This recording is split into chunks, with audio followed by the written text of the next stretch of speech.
बंदी छोड़ सतगुरु रामपाल जी परमेश्वर जी की जय हो। परमपिता परमात्मा सारी सृष्टि के रचनहार कुल मालिक असंख्य ब्रह्मांडों के स्वामी जगत गुरु तीनों लोकों में प्रवेश करके सबका धारण पोषण करने वाले राजाधीराज आत्माधार नाथों के नाथ देवों के देव महादेव सर्वेश्वर महेश्वर मृत्युंजय अजरो अमर आदि अनादि सनातनी प्रभु जगत पिता जगदीश्वर श्री श्री 1008 की उपाधि के वास्तविक अधिकारी अकाल मूरत सौद स्वरूपी राम वासुदेव सर्वगतम ब्रह्म परम पूज्य प्रथम पूज्य परम संत परम पुरुष परम धनी परम दयालु सत्य कबीर हक्का कबीर अल्लाहु कबीर अल्लाहु अकबर बाखबर अल्लाह ताला जगत के तारणहार जगत के मुक्तिदाता जगत के जगन्नाथ हारे के सहारे हिंदुओं के राम मुसलमानों के अल्लाह सिखों के वाहिगुरु ईसाइयों के मसीह दया के सागर दयानिधि करुणा के सागर करुणानिधि स्वयंभू परिभू संकट मोचन कष्टहरण मंगल करण दुख भंजन अविगत कबीर निर्विकार निर्विषम परमात्मा अलय अलेख सतगुरु आदि अनादि सतगुरु असली मर्यादा पुरुषोत्तम असली राम असली कृष्ण असली घनश्याम असली मुरारी राजाओं के राजा महाराजाओं के महाराजा शहंशाहों के शहंशाह सम्राटों के सम्राट भगवानों के भगवान अल्लाहों के अल्लाह प्रभुओं के प्रभु मसीहाओं के मसीह सच्चे वाहिगुरु बाबाओं के बाबा पीरों के पीर सेठों के सेठ जगत सेठ सावड़सा सेठ सर्वगुण संपन्न अनंत कोटि कलाओं के स्वामी अनंत कोटि ब्रह्मांडों के नायक योगियों में महायोगी ध्यानियों में महाध्यानी सिद्धों में परम सिद्ध ज्ञानियों में तत्वज्ञानी ब्रह्मज्ञानी महाज्ञानी परम ज्ञानी सर्वश्रेष्ठ ज्ञानी विज्ञानी युवा कबीर समर्थ कबीर असमवात अमित ओझा सच्चे रहनुमा करीम अल्लाह सुभान अल्लाह दुनिया के अंतिम पैगंबर 8 सितंबर 1951 से गांव धनाना जिला सोनीपत हरियाणा भारतवर्ष की पावन भूमि पे प्रकट रियल कल की भगवान श्री नारायण साकार हरि श्री बाबा साहिब नूर अनंत परमात्मा सच्चे दरवेश सच्चे बाखबर संत श्रोमणी सतगुरु रामपाल जी परमेश्वर जी के चरण कमल में आप और हम सभी भाई बहनों का अनंत कोटि दंडवत प्रणाम। सत्साई भाई और बहनों, बहुत बड़ी दया बहुत बड़ी मेहर पूज्य गुरुदेव भगवान की परमेश्वर रामपाल जी की, जिनके शुभ आशीर्वाद से विशेष आशीर्वाद से उन्हीं के सत्संगों का संग्रह पवित्र आध्यात्मिक पुस्तक ज्ञान गंगा के ऊपर वीडियो बनाने की श्रृंखला जारी है। इसी श्रृंखला में आज हमारा ये 32वें नंबर का वीडियो है। प्रत्येक वीडियो में हमें अध्यात्म के विषय में बहुत कुछ जानने और समझने को उपलब्ध हो रहा है। भाई और बहनों, ये पवित्र पुस्तक ज्ञान गंगा जो सर्व धर्मों के सर्व धर्मशास्त्रों के ज्ञान से प्रमाणित है, इस पुस्तक को पढ़ने के बाद हमारे मन मस्तिष्क में किसी भी प्रकार का संदेह भक्ति मार्ग को लेकर नहीं रह जाएगा। यदि हमने निष्पक्ष भाव से धैर्य के साथ रुचि लेकर इस पवित्र पुस्तक को पढ़ा तो इस पुस्तक के अमृत ज्ञान में सुई की नोक रखने जितनी कमी निकालने में किसी भी धर्म का कोई भी धर्मगुरु सक्षम नहीं है। तो भाई और बहनों, इस पवित्र पुस्तक में जो सृष्टि रचना है पेज नंबर 22 से लेकर पेज नंबर 74 तक, जिसके ऊपर लगभग 6 या 7 वीडियो बन चुके हैं। यदि आपने भक्ति मार्ग पर सफल होना है, आपने आध्यात्मिक मार्ग को समझना है, अपनी आत्मा का कल्याण करवाना है, किसी भी धर्म ग्रंथ को समझना है, तो आपने सृष्टि रचना को पहले समझना होगा। इसलिए आप जियों से विनती है, यदि आप पहली बार इस पवित्र पुस्तक पर बन रहे वीडियो देख रहे हैं तो आप जी ने अभी तक जितने भी वीडियो बन चुके हैं आपने शुरुआत से अवश्य देखनी चाहिए, क्योंकि सृष्टि रचना भक्ति मार्ग की नींव है और यदि नींव कमजोर होगी तो ऊपर मकान अच्छे से नहीं बनेगा, मजबूत नहीं बनेगा। तो सृष्टि रचना को समझे बिना हम भक्ति मार्ग पर 4 कदम आगे नहीं रख पाएंगे। हमें कोई भी डगमग कर देगा, कोई भी हमें विचलित कर देगा और हम शत भक्ति मार्ग से दूर हो जाएंगे। तो भाई और बहनों, आज इस पवित्र पुस्तक पर हमारा जो ये 32वें नंबर का वीडियो है, आज इसमें परमेश्वर हमें त्रेता युग में जब वे मुनिंद्र ऋषि के नाम से धरती पर प्रकट हुए, अपने तत्व ज्ञान का प्रचार प्रसार किया, तो वे श्रीलंका गए जहाँ उनका परम भगत चंद्र विजय भाट रहा करता था। परमेश्वर ने उसे अपनी शरण में लिया, उसकी पत्नी को शरण में लिया, और साथ में जो लंका का राजा रावण था, परमेश्वर उसके पास भी गए थे उसको समझाने के लिए, परंतु अभिमानवश रावण ने मुनिंदर ऋषि रूप में परमेश्वर कबीर जी की बातों को महत्व नहीं दिया। परंतु रावण का छोटा भाई विभीषण और रावण की पत्नी मंदोदरी, इन दोनों ने मुनिंदर रूप में कबीर परमेश्वर जी के तत्व ज्ञान को स्वीकार किया और वे उनकी शरण में आए। अब भाइयों और बहनों, सदियों से हमारे धर्मगुरु हमें रामायण को पढ़ा कर तत्व ज्ञान के अभाव में यही बताया करते थे कि रावण का छोटा भाई विभीषण वो श्री रामचंद्र जी की शरण में था। भाइयों और बहनों, वो एक राजा के तौर पर श्री रामचंद्र जी की शरण में अवश्य था, परंतु आध्यात्मिक दृष्टि से, भक्ति मार्ग की दृष्टि से विभीषण श्री रामचंद्र जी का भगत नहीं था। विभीषण कबीर परमेश्वर जी का भगत था, जो कबीर परमेश्वर त्रेता युग में मुनिंदर ऋषि के नाम से प्रकट थे। आज से पहले भाइयों और बहनों, हमें इन शास्त्रों की गूढ़ सच्चाई नहीं बताई गई, नहीं समझाई गई, क्योंकि हमारे नादान धर्मगुरुओं को तत्व ज्ञान के अभाव में इन धर्म शास्त्रों की यथार्थता का ज्ञान नहीं था। अब दया हुई है, सृष्टि के रचनहार, सारी सृष्टि के पालन पोषण कर सर्व ब्रह्मांडों के रचयिता परमेश्वर अपने सतलोक से करके स्वयं ही इसमें 8 सितंबर 1951 को सतगुरु रामपाल जी के नाम से प्रकट हुए हैं, और सन 1994 से अपने यथार्थ 13वें कबीर पंथ को शुरू हमें ये ज्ञान।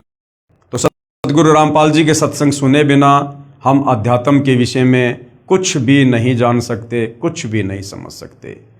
तो परमेश्वर ने त्रेता युग में किस प्रकार से विभीषण और मंदोदरी को अपनी शरण में लिया। भाइयों और बहनों, ये परमेश्वर की लीला है, ये परमेश्वर की महिमा है, क्योंकि जितनी भी ये कथाएं हैं ये परमेश्वर की लीला और उनकी महिमाओं के अंतर्गत आती हैं। इन कथाओं को बार बार सुनने से और पढ़ने से हम ढेरों पुण्य के भागी बनते हैं।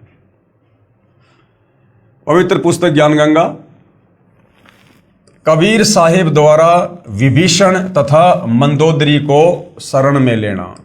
कबीर परमेश्वर जी द्वारा विभीषण, रावण का छोटा भाई विभीषण तथा रावण की पत्नी मंदोदरी को त्रेता युग में अपनी शरण में लेना। परमेश्वर मुनिंदर अनल अर्थात नल तथा अनिल अर्थात नील को शरण में लेने के उपरांत, नल और नील ये दोनों मौसेरे भाई थे, ये दोनों 3 ताप के कष्ट से परेशान थे। इन दोनों को कबीर परमेश्वर ने त्रेता युग में अपनी शरण में लिया, उनको स्वस्थ किया। उसके बाद कबीर परमेश्वर जी श्रीलंका गए और वहाँ पर अपने पूर्व किसी जन्म के भगत चंद्र विजय भाट को भी शरण में लिया। परमेश्वर मुनिंदर नल तथा नील को शरण में लेने के उपरांत श्रीलंका में गए। वहाँ पर एक परम भगत चंद्र विजय जी का 16 सदस्यों का पुण्य परिवार रहता था। यानी युगों युगों से ये भगत आत्मा चंद्र विजय ये कबीर परमेश्वर जी की शरण में रहता हुआ आ रहा था। वह भाट जाति में उत्पन्न पुण्यकर्मी प्राणी थे। परमेश्वर मुनिंदर यानी कबीर देव जी का उपदेश सुनकर पूरे परिवार ने नामदान प्राप्त किया। परम भगत चंद्र विजय जी की पत्नी भगतमती करमवती लंका के राजा रावण की रानी मंदोदरी के पास नौकरी यानी सेवा किया करती थी। जो चंद्र विजय था वो लंकापति रावण के दरबार में उसका मनोरंजन किया करता था, उसकी महिमा में कविताएं बना बना के मेहनताना प्राप्त किया करता था। और चंद्र विजय की जो पत्नी थी करमवती, वो लंकापति रावण की पत्नी मंदोदरी को उल्टे सीधे गंदे चुटकुले सुना सुना के उसको खुश किया करती थी, उसका मनोरंजन किया करती थी और कुछ मेहनताना प्राप्त किया करती थी। रानी मंदोदरी को हंसी मजाक अच्छे मंदे चुटकुले सुनाकर उसका मनोरंजन कराया करती थी। भगत चंद्र विजय राजा रावण के पास दरबार में नौकरी सेवा करता था। राजा की बड़ाई के गाने सुनाकर प्रसन्न करता था, यानी उन राजाओं की महिमा और प्रशंसा के गीत गाया करता था। भगत चंद्र विजय की पत्नी भगतमती करमवती परमेश्वर से उपदेश प्राप्त करने के उपरांत रानी मंदोदरी को प्रभु चर्चा जो सृष्टि रचना अपने सतगुरुदेव मुनिंद्र जी से सुनी थी प्रतिदिन सुनाने लगी। करमवती क्या करने लगी? वो गंदे गाने गंदे चुटकुले उससे तो किनारा कर लिया कि मैंने अब उपदेश ले लिया है, और जीव्या तो वाये बली जो रटे हरि को नाम, वरना काट के फेंक दो मुख में बलो ना चाम। तो करमवती अब लंकापति रावण की पत्नी मंदोदरी को गंदे चुटकुले नहीं बल्कि परमेश्वर की सत महिमा सुनाया करती थी, सृष्टि रचना बताया करती थी। और परमेश्वर ने किन किन आत्माओं को सतयुग में अपनी शरण में लिया, किस प्रकार से परमात्मा पृथ्वी पर प्रकट होते हैं, इस प्रकार परमेश्वर की महिमा सुनाने लगी। भगतमती मंदोदरी रानी को अति आनंद आने लगा, क्योंकि मंदोदरी भी पूर्व जन्म की कबीर परमेश्वर जी की भगत थी, भगत आत्मा थी। इसलिए जैसे ही करमवती के मुख से परमेश्वर की महिमा सुनने लगी उसे भी आनंद आने लगा, क्योंकि भाई और बहनों आत्मा की खुराक परमेश्वर की चर्चा ही है। कई कई घंटों तक प्रभु की सत्य कथा को भगतमती करमवती सुनाती रहती थी तथा मंदोदरी की आंखों से आंसू बहते रहते। एक दिन रानी मंदोदरी ने करमवती से पूछा, आपने ये ज्ञान किससे सुना? आप तो बहुत अनाप शनाप बातें किया करती थी। इतना बदलाव परमात्मा तुल्य संत बिना नहीं हो सकता।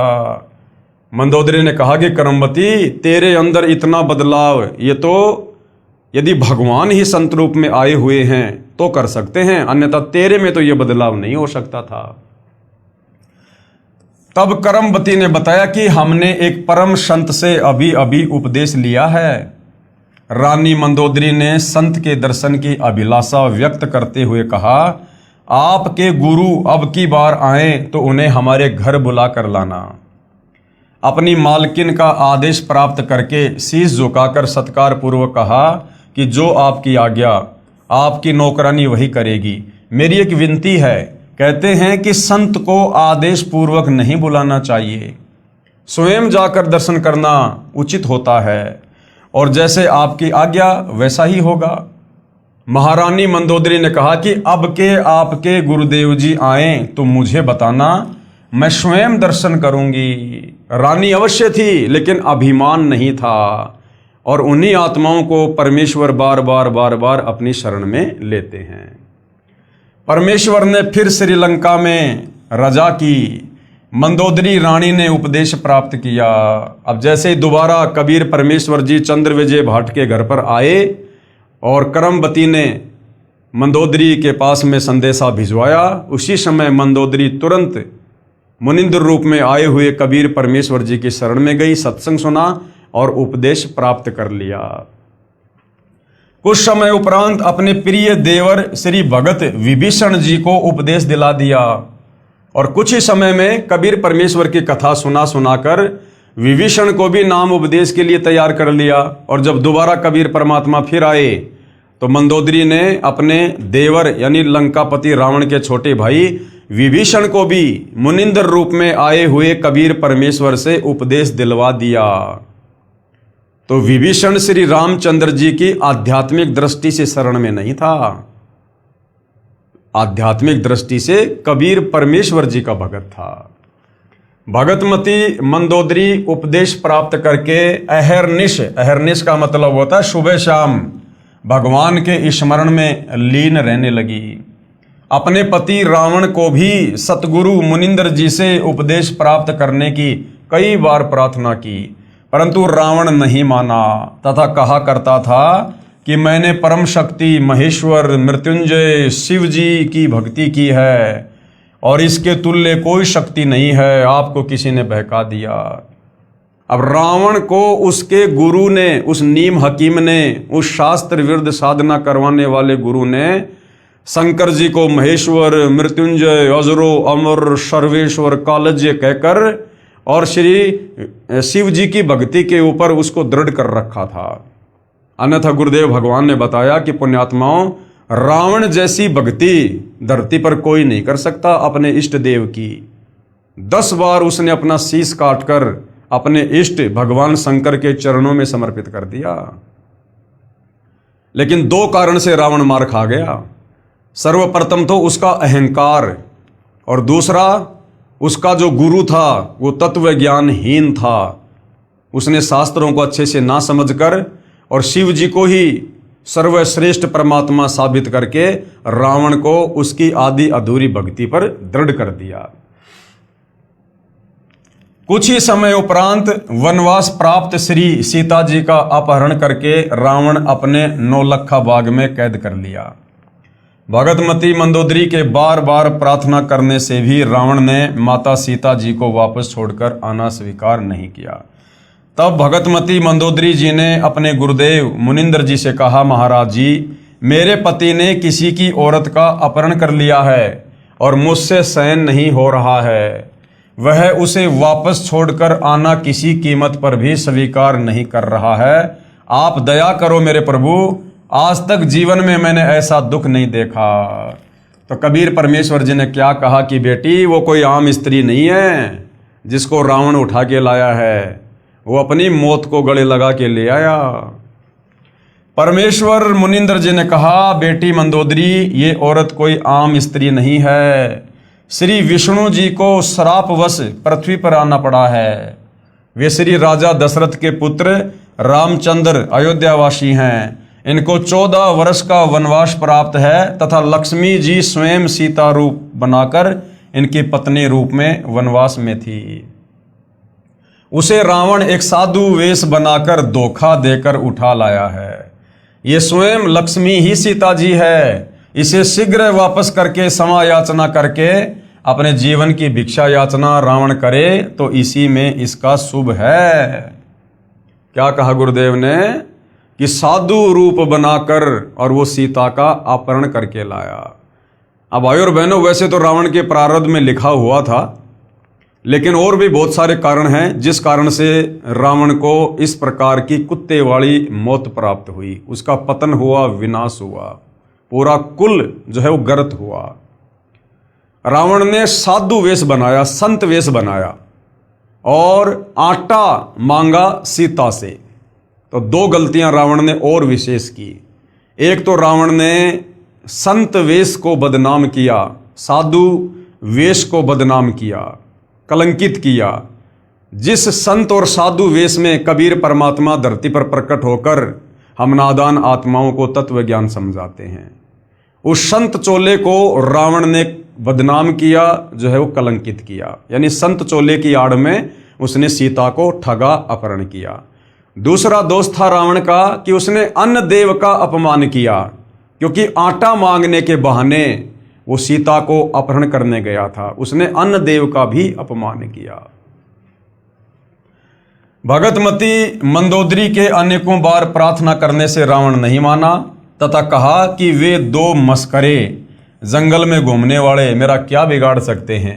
मेरे पास अनगिनत सेना है, मेरे 1 लाख पुत्र तथा 1.25 लाख नाती हैं। मेरे पुत्र मेघनाथ ने स्वर्ग राज इंद्र को पराजित कर उसकी पुत्री से विवाह कर रखा है। 33 करोड़ देवताओं को हमने कैद कर रखा है। तू मुझे उन 2 बेसहारा फिर रहे वनवासियों को भगवान बताकर डराना चाहती है। इस स्त्री को वापस नहीं करूंगा। मंदोदरी ने भक्ति मार्ग का ज्ञान जो अपने पूज्य गुरुदेव से सुना था, रावण को बहुत समझाया। विभीषण ने भी अपने बड़े भाई को समझाया। रावण ने अपने बड़े भाई विभीषण को पीटा तथा कहा कि तू ज्यादा श्री रामचंद्र का पक्षपात कर रहा है, उसी के पास चला जा। एक दिन भगतमती मंदोदरी ने अपने पूज्य गुरुदेव से प्रार्थना की कि हे गुरुदेव, मेरा सुहाग उजड़ रहा है, एक बार आप भी मेरे पति को समझा दो। यदि वह आपकी बात को नहीं मानेगा तो मुझे विधवा होने का दुख नहीं होगा। अपनी बेटी मंदोदरी की प्रार्थना स्वीकार करके राजा रावण के दरबार के सामने खड़े होकर द्वारपालों से राजा रावण से मिलने की प्रार्थना की। द्वारपालों ने कहा, ऋषि जी, इस समय हमारे राजा जी अपना दरबार लगाए हुए हैं। इस समय अंदर का संदेश बाहर आ सकता है, परंतु बाहर का संदेश अंदर नहीं जा सकता। हम विवश हैं। तब पूर्ण प्रभु अंतर्ध्यान हुए तथा राजा रावण के दरबार में प्रकट हो गए।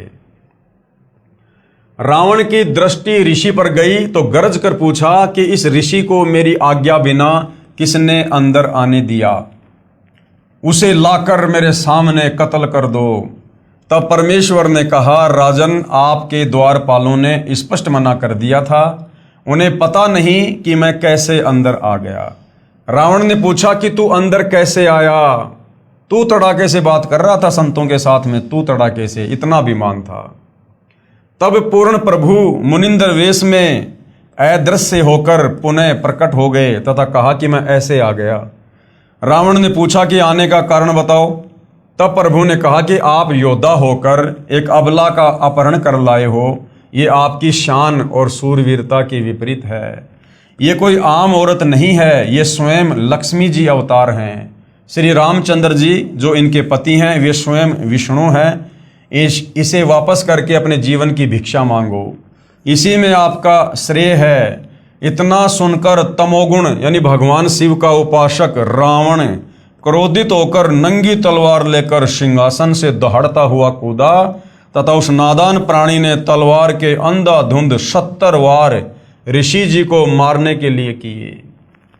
परमेश्वर मुनिंदर जी ने एक झाड़ू की सीख हाथ में पकड़ी हुई थी, उसको ढाल की तरह आगे कर दिया। रावण के 70 वार उस नाजुक सीख पर लगे। ऐसे आवाज हुई जैसे लोहे के खंभे पिलर पर तलवार लग रही हो। सीख टस से मस नहीं हुई। रावण को पसीने आ गए, फिर भी अपने अहंकार वश नहीं माना। ये तो जान लिया कि ये कोई आम ऋषि नहीं है। कहा कि मैंने आपकी एक भी बात नहीं सुननी है, आप जा सकते हैं। परमेश्वर अंतर्ध्यान हो गए। अब मूर्खों के पीछे क्या माथा मारे परमात्मा। परमेश्वर वहां से अंतर्ध्यान हो गए तथा मंदोदरी को सारा वृत्तांत सुनाकर प्रस्थान किया। रानी मंदोदरी ने कहा, गुरुदेव, अब मुझे विधवा होने का कोई कष्ट नहीं होगा। श्री रामचंद्र व रावण का युद्ध हुआ, रावण का वध हुआ। जिस लंका के राज्य को रावण ने तमोगुण भगवान शिव की कठिन साधना करके 10 बार शीश न्योछावर करके प्राप्त किया था, वह क्षणिक सुख भी रावण का चला गया तथा नरक का भागी हुआ। इसके विपरीत पूर्ण परमात्मा के सतनाम साधक विभीषण को बिना कठिन साधना किए पूर्ण प्रभु की कृपा से लंका देश का राज्य भी प्राप्त हुआ। हजारों वर्षों तक विभीषण ने लंका का राज्य का सुख भोगा तथा प्रभु कृपा से राज्य में पूर्ण शांति रही। सभी राक्षस वृत्ति के व्यक्ति विनाश को प्राप्त हो चुके थे और भगतमती मंदोदरी तथा भगत विभीषण तथा परम भगत चंद्र विजय जी के परिवार के पूरे 16 सदस्य तथा अन्य जिन्होंने पूर्ण परमेश्वर का उपदेश प्राप्त करके आजीवन मर्यादावत सतभक्ति की, वे सर्व साधक यहाँ पृथ्वी पर भी सुखी रहे तथा अंत समय में परमेश्वर के विमान में बैठकर सतलोक शाश्वत स्थान में चले गए। इसलिए पवित्र गीता अध्याय 7 श्लोक 12 से 15 में कहा है कि तीनों गुणों रजगुण ब्रह्मा जी, सतगुण विष्णु जी और तम गुण शिव जी की साधना यानी भक्ति से मिलने वाली क्षणिक सुविधाओं के द्वारा जिनका ज्ञान हरा जा चुका है, जैसे रावण का ज्ञान हरा जा चुका था तमोगुण शंकर की भक्ति करने से, वे राक्षस स्वभाव वाले, अब रावण राक्षस स्वभाव का व्यक्ति था और मनुष्यों में नीच एक इंसान के भी उसमें गुण नहीं थे और दुष्कर्म करने वाले, सीता जी को अपहरण करके लाया था दुष्कर्म करने की नीयत से। और मूर्ख ये काल भगवान कह रहा है कि मेरी भी भक्ति नहीं करते, मुझको भी नहीं बसते। यानी ये काल कह रहा है गीता अध्याय 7 श्लोक 12 में कि इन तीनों गुणों रजगुण ब्रह्मा, सतगुण विष्णु, तमगुण शंकर की भक्ति करने वालों की बुद्धि हरी जा चुकी है, इनका ज्ञान हरा जा चुका है और ये राक्षस स्वभाव को धारण किए हुए मनुष्यों में नीच दूषित कर्म करने वाले मूर्ख हैं, जो इन शास्त्रों का निष्कर्ष निकालकर मुझ काल ब्रह्म की ओम नाम की साधना भी नहीं करते। फिर गीता अध्याय 7 श्लोक नंबर 18 में गीता बोलने वाला ये काल ब्रह्म कह रहा है कि कोई एक अच्छी आत्मा मेरी यानी ब्रह्म की काल की ही साधना करता है। लाखों में कोई एकाध है जो इन वेदों का निष्कर्ष निकालकर मुझ काल की साधना करता है, ओम नाम की साधना करता है, क्योंकि उनको तत्वदर्शी संत नहीं मिला। वे भी नेक आत्माएं मेरी अनुतमाम यानी घटिया अति अश्रेष्ठ मुक्ति की स्थिति में आश्रित रह गए। लाखों में कोई एक आध अच्छी आत्मा जिसने वेदों को पढ़ा और तत्वदर्शी संत के तत्व ज्ञान के अभाव में उसने ओम नाम को सिलेक्ट कर लिया और ओम नाम को पूर्ण ब्रह्म परमेश्वर का मंत्र जानकर उसने जी जान लगाकर साधना की। लेकिन ओम नाम तो इस काल का है जो वेद और गीता में है, और अंत में वो आत्मा भी जन्म और मरण में काल कह रहा है कि वो मेरी अनुतमाम यानी घटिया साधना में ही लगा रहता है, क्योंकि उसे पता नहीं कि ये ओम नाम इस काल का है, ना कि पूर्ण परमात्मा का। वे भी पूर्ण मुक्त नहीं हैं। इसलिए पवित्र गीता अध्याय 18 श्लोक 62 में कहा है कि हे अर्जुन, तू सर्व भाव से यानी और सब की पूजा छोड़ दे, मेरी भी छोड़ दे, और उस परमेश्वर यानी पूर्ण परमात्मा तत् ब्रह्म की शरण में जा। उसकी कृपा से ही तू परम शांति तथा सतलोक अर्थात सनातन परम धाम को प्राप्त होगा। और तुझे उस परमेश्वर तत् ब्रह्म पूर्ण ब्रह्म परमेश्वर की साधना कौन बताएगा? गीता अध्याय 4 श्लोक 34 में वर्णित तत्वदर्शी संत। तो भाइयों और बहनों, आज वो तत्वदर्शी संत धरती पर सतगुरु रामपाल जी के रूप में प्रकट हैं। स्वयं कबीर भगवान ही तत्वदर्शी संत की भूमिका करते हैं। इससे बड़ा सौभाग्य पृथ्वीवासियों का और नहीं हो सकता। इसलिए पुण्यात्माओं से निवेदन है कि आज इस दासन के भी दास के पास यानी सतगुरु रामपाल जी अपने विषय में कह रहे हैं कि पूर्ण परमात्मा प्राप्ति की वास्तविक विधि प्राप्त है, निःशुल्क उपदेश लेकर लाभ उठाइए। उसके बाद भाइयों और बहनों, द्वापर युग में फिर वही कबीर परमात्मा एक पूरा जीवन शिशु रूप में धरती पर प्रकट होकर और अपनी आत्माओं तक तत्व ज्ञान पहुंचाने का जीते हैं लीलामय तरीके से। तो द्वापर युग में वही कबीर परमात्मा जो त्रेता युग में मुनिंद्र ऋषि के नाम से आए, सतयुग में सतसुकृत ऋषि के नाम से आए, और द्वापर में करुणामय ऋषि के नाम से प्रकट हुए। और जैसे परमेश्वर ने सतयुग और त्रेता में लीलाएं की, उसी प्रकार से द्वापर में भी अपनी अच्छी आत्माओं को अपनी शरण में लिया। तो द्वापर में परमेश्वर ने विशेषकर किन किन पुण्यात्माओं को अपनी शरण में लिया? द्वापर युग में इंद्रमती को शरण में लेना। द्वापर युग में चंद्र विजय नाम का एक राजा था। देखो, जो वो त्रेता युग में था वो भी चंद्र विजय था, लेकिन वो भाट जाति में था और रावण के दरबार में नौकर था। और द्वापर युग में जो ये चंद्र विजय है, ये स्वयं एक राजा था। द्वापर में चंद्र विजय नाम का एक राजा था और उसकी पत्नी इंद्रमती। त्रेता वाले चंद्र विजय की पत्नी का नाम था करमवती और द्वापर वाले राजा चंद्र विजय की पत्नी का नाम था इंद्रमती। उसकी पत्नी इंद्रमती बहुत ही धार्मिक प्रवृत्ति की औरत थी, संत महात्माओं का बहुत आदर किया करती थी। उसने एक गुरुदेव भी बना रखा था। उनके गुरुदेव ने बताया था कि बेटी, साधु संतों की सेवा करनी चाहिए, संतों को भोजन खिलाने से बहुत लाभ होता है। एकादशी का व्रत, मंत्र के जाप आदि साधनाएं जो गुरुदेव ने बताई थी, वह भगवत भक्ति में बहुत दृढ़ता से लगी हुई थी, क्योंकि ये इंद्रमती पूर्व जन्म में कबीर परमेश्वर जी की भगत थी। गुरुदेव ने बताया था कि संतों को भोजन खिलाया करेगी तो तू आगे भी रानी बन जाएगी। यानी रानी इंद्रमती का जो गुरु था, जिसको शास्त्र विधि अनुसार साधना का नहीं पता था, वो इंद्रमती को इस प्रकार की साधना पर लगा के रखा हुआ था और कहा तुझे स्वर्ग प्राप्ति होगी। रानी ने सोचा कि प्रतिदिन एक संत को भोजन अवश्य खिलाया करूंगी। उसने ये प्रतिज्ञा मन में ठान ली कि मैं खाना बाद में खाया करूंगी, पहले संत को खिलाया करूंगी, इससे मुझे याद बनी रहेगी, कहीं मुझे भूल ना पड़ जाए। रानी प्रतिदिन पहले एक संत को भोजन खिलाती, फिर स्वयं खाती और वर्षों से ये क्रम चल रहा था। अब एक समय क्या हुआ, हरिद्वार में कुंभ के मेले का संयोग हुआ।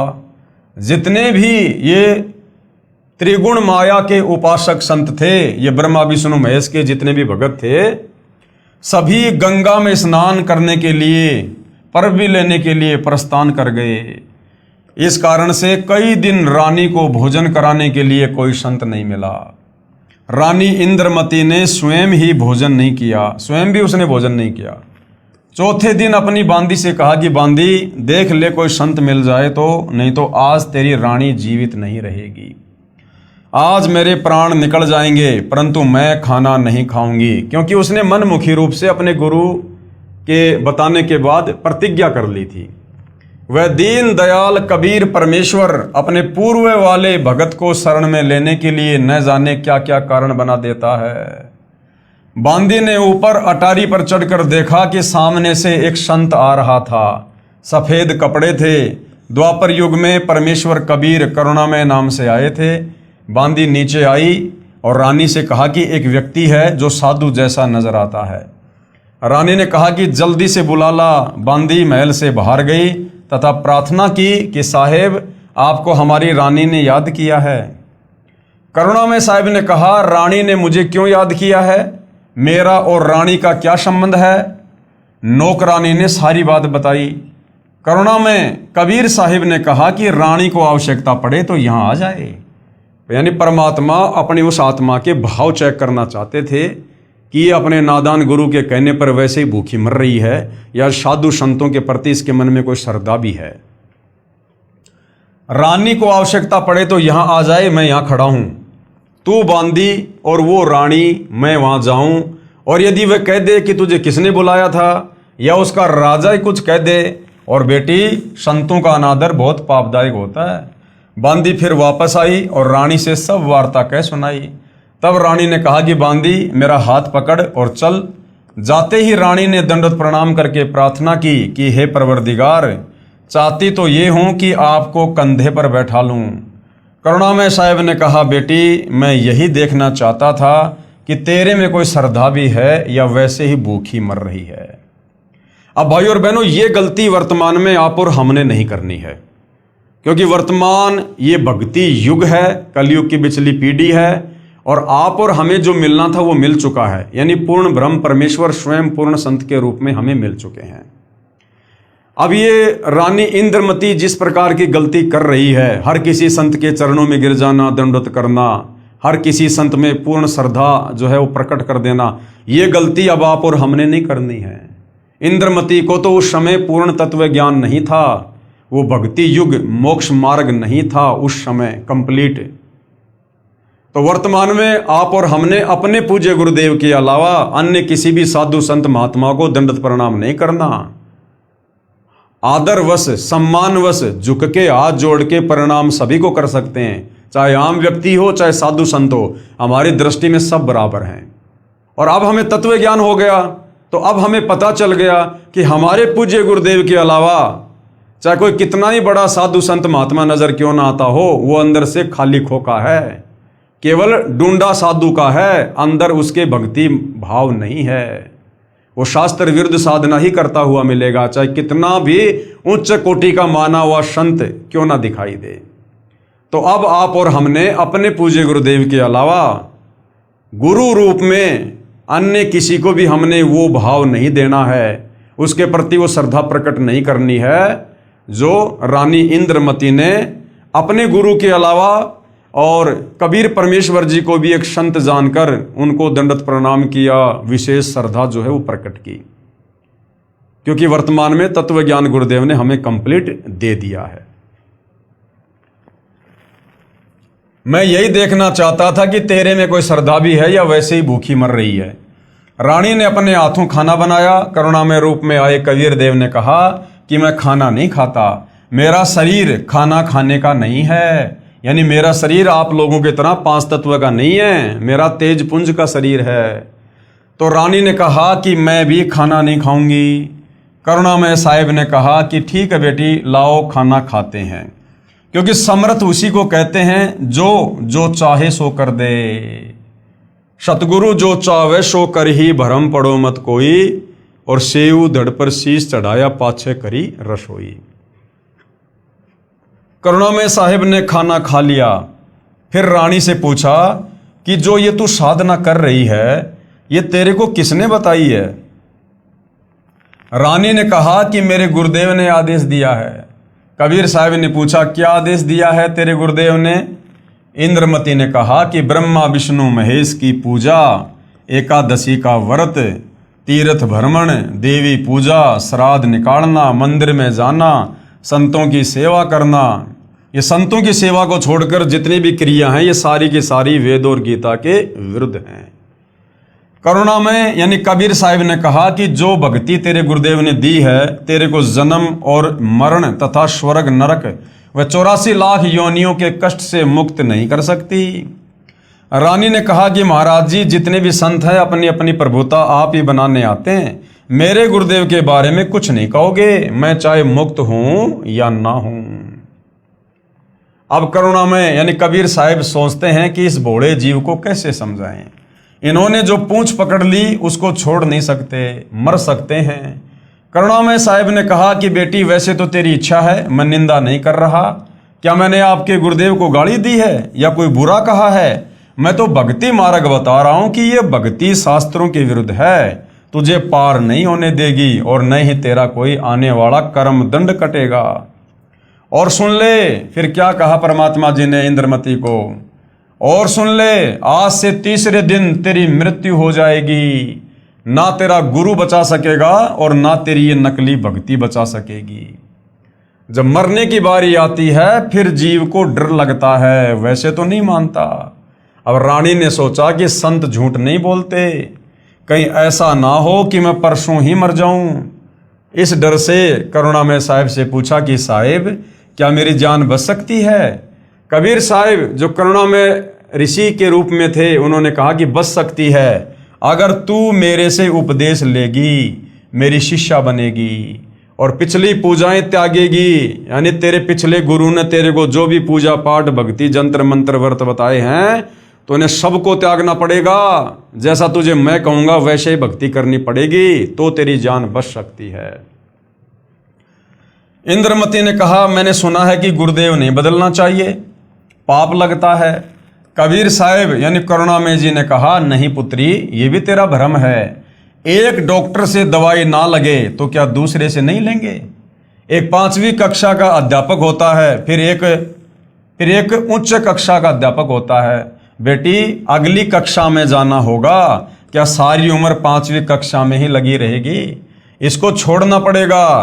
तू अब आगे की पढ़ाई पढ़, मैं पढ़ाने आया हूं। वैसे तो नहीं मानती, परंतु मृत्यु दिखने लगी कि संत कह रहा है तो सही बात हो, कहीं बात बिगड़ ना जाए। ऐसा विचार करके इंद्रमती ने कहा कि जैसे आप कहोगे मैं वैसे ही करूंगी। करुणा में यानी कबीर साहिब ने उपदेश दिया और कहा कि तीसरे दिन मेरे रूप में काल आएगा, तो उससे बोलना मत। जो मैंने नाम दिया है 2 मिनट तक इसका जाप करना, 2 मिनट के बाद उसको देखना है, उसके बाद सत्कार करना। वैसे तो गुरुदेव आए तो अति शीघ्र चरणों में गिर जाना चाहिए, ये मेरा केवल इस बार आदेश है। रानी ने कहा ठीक है। अब भाई और बहनों, एक सत्संग में गुरुदेव ने बताया कि काल का जो काम है वो है त्रिकुटी पर। इस पृथ्वी पर काल नहीं आता है, यहाँ तो उसके छोटी मोटी शक्तियाँ ये ब्रह्मा विष्णु महेश भैरव भूत बेताल यही काफ़ी हैं। काल का असली बखेड़ा शुरू होता है त्रिकुटी पर। जब हम शरीर छोड़कर त्रिकुटी पर जाएंगे उस समय काल अपना दाव लगाएगा हमें डगमग करने के लिए, विचलित करने के लिए।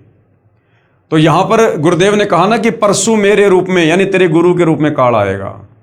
तो कबीर परमेश्वर की स्वयं की ही लीला थी, ये काल नहीं आया। कबीर परमात्मा ने स्वयं ही काल का रूप धारण किया और इंद्रमती के पास में आया।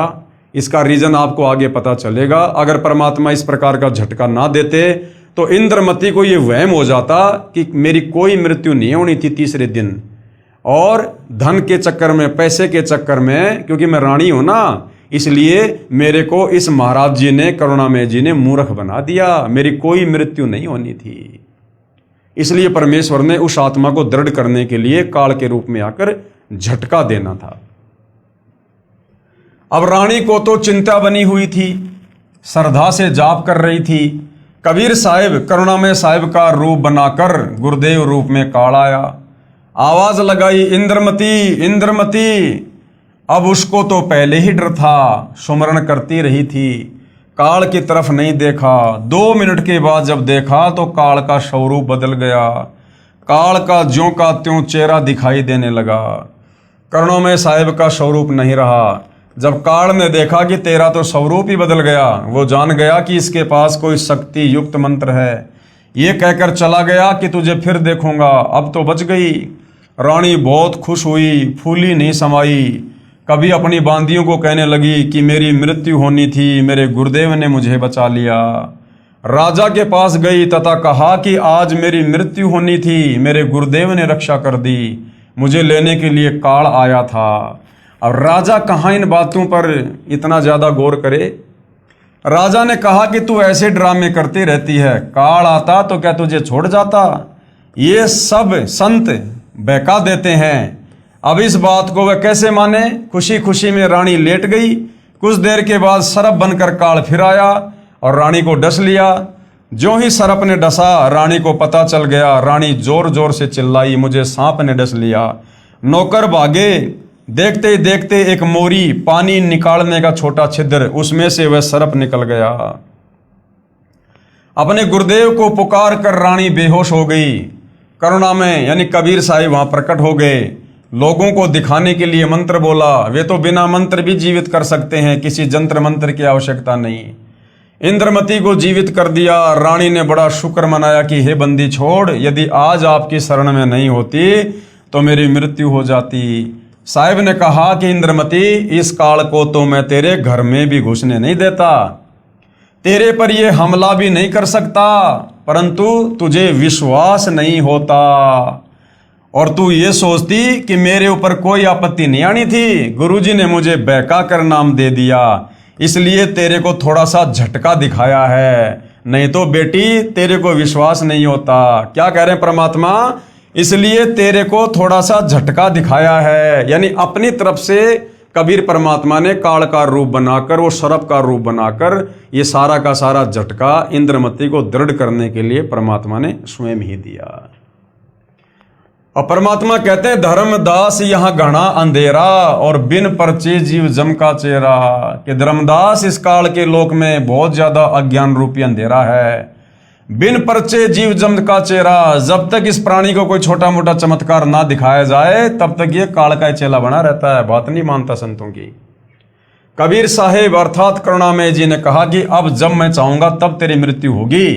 गरीबदास जी कहते हैं, गरीब काल डरे करतार से। ये जो 21 ब्रह्मांड का स्वामी, ब्रह्मा विष्णु महेश का पिता, कहते हैं ये भी कबीर परमात्मा जी से डरता है। और जय जय जय जगदीश। और जोरा जोड़ी झाड़ती, जोरा यानी मौत, मौत उस कबीर परमेश्वर के दरबार में उस कबीर परमेश्वर की जूतियां झाड़ती है। और पग रज डारे शीस, और जो धूल है कबीर परमेश्वर के जूतियों की, उनके चरणों की, ये मौत अपने शीस पर डालती है। यानी ये दोनों, ये काल और मौत, ये कबीर परमेश्वर जी के नौकर हैं, नौकर। ये काल कबीर भगवान यानी कबीर परमेश्वर जी से डरता है और ये मौत कबीर साहिब के जूते झाड़ती है, अर्थात नौकर तुल्य है। फिर उस धूल को अपने सिर पर लगाती है कि आप जिसको मारने का आदेश दोगे उसी के पास जाऊंगी, नहीं मैं नहीं जाऊंगी। गरीब काल जो पीसे पीसना और जोरा है पणिहार, और ये दो असल मजदूर हैं मेरे साहिब के दरबार। ये काल जो यहाँ 21 ब्रह्मांड का भगवान यानी ब्रह्म है, जो ब्रह्मा विष्णु महेश का पिता है, ये तो मेरे कबीर साहिब का आटा पीसता है, अर्थात पक्का नौकर है।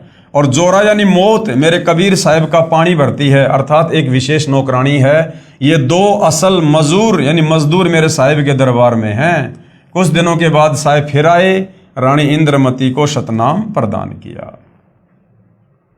अब उसके बाद क्या होता है? फिर कुछ समय के उपरांत करुणामय साहिब ने रानी इंद्रमती की अति श्रद्धा देखकर सारनाम दे दिया और शब्द की उपलब्धि भी करवा दी। जब साहिब जाते रहते थे तो इंद्रमती प्रार्थना किया करती थी कि मेरे पति राजा को समझाओ मालिक, ये भी मान जाए, आपके चरणों में आ जाए तो मेरा जीवन सफल हो जाए। चंद्र विजय ने कबीर साहिब से प्रार्थना की कि चंद्र विजय आप भी नाम ले लो। ये 2 दिन का राज और ठाट है, फिर 84 लाख योनियों में प्राणी चला जाएगा।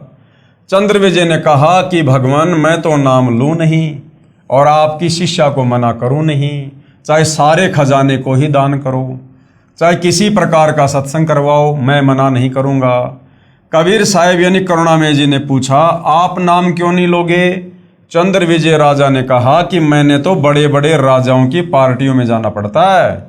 तो करुणामय यानी कबीर साहिब जी ने कहा कि पार्टियों में जाने में नाम का क्या वादा करेगा? सभा में जाओ, वहाँ काजू खाओ, दूध पी लो, शरबत जूस पी लो, शराब मत प्रयोग करो। शराब पीना महापाप है, परंतु राजा नहीं माना। रानी की प्रार्थना पर करुणामय यानी कबीर साहिब ने राजा को फिर समझाया कि नाम के बिना ये जीवन ऐसे ही व्यर्थ हो जाएगा, आप नाम ले लो। राजा ने फिर कहा कि गुरुजी मुझे नाम के लिए मत कहना, आपकी शिष्या को मैं मना नहीं करूँगा, चाहे कितना ही दान करे, कितना ही सत्संग करवाए। साहिब ने कहा कि बेटी इस 2 दिन के सुख को देखकर इसकी बुद्धि भ्रष्ट हो चुकी है, तू प्रभु के चरणों में लगी रह, अपना आत्म कल्याण करवा। या कोई किसी का पति नहीं, कोई किसी की पत्नी नहीं, 2 दिन का संबंध है, अपना कर्म बना बेटी। जब इंद्रमती 80 वर्ष की बुढ़िया हो जाती है, कहाँ 40 साल की उम्र में मर जाना था, जब शरीर भी हिलने लगा तब करुणामय साहिब बोले, अब बोल इंद्रमती क्या चाहती है? चलना चाहती है सतलोक? इंद्रमती ने कहा कि साहिब मैं तैयार हूँ, बिल्कुल तैयार हूँ दाता। करुणामय साहिब ने कहा कि तेरी पोते या पोती में कोई ममता तो नहीं है? रानी ने कहा बिल्कुल नहीं साहिब, आपने ज्ञान ही ऐसा निर्मल दे दिया, इस गंदे लोक की क्या इच्छा करूं? कबीर साहिब यानी करुणामय जी ने कहा कि चल बेटी। रानी प्राण त्याग गई। साहिब कबीर यानी करुणामय जी रानी इंद्रमती की आत्मा को ऊपर ले गए और इसी ब्रह्मांड में एक मानसरोवर है, यानी काल के इसी एक ब्रह्मांड में जो इसने सृष्टि चला रखी है, इसी ब्रह्मांड में एक मानसरोवर है। उस मानसरोवर पर जाकर इस आत्मा को स्नान कराना होता है, यानी आत्मा के कुछ और आवरण होते हैं जो वहाँ परमात्मा उतारते हैं। इस प्राणी को वहाँ साहिब कुछ समय तक रखते हैं। अब पूछते हैं कि अब फिर बता दे कि तेरी कुछ इच्छा हो तो दोबारा जन्म लेना पड़ेगा, यदि मन में इच्छा रह गई तो सतलोक नहीं जा सकती।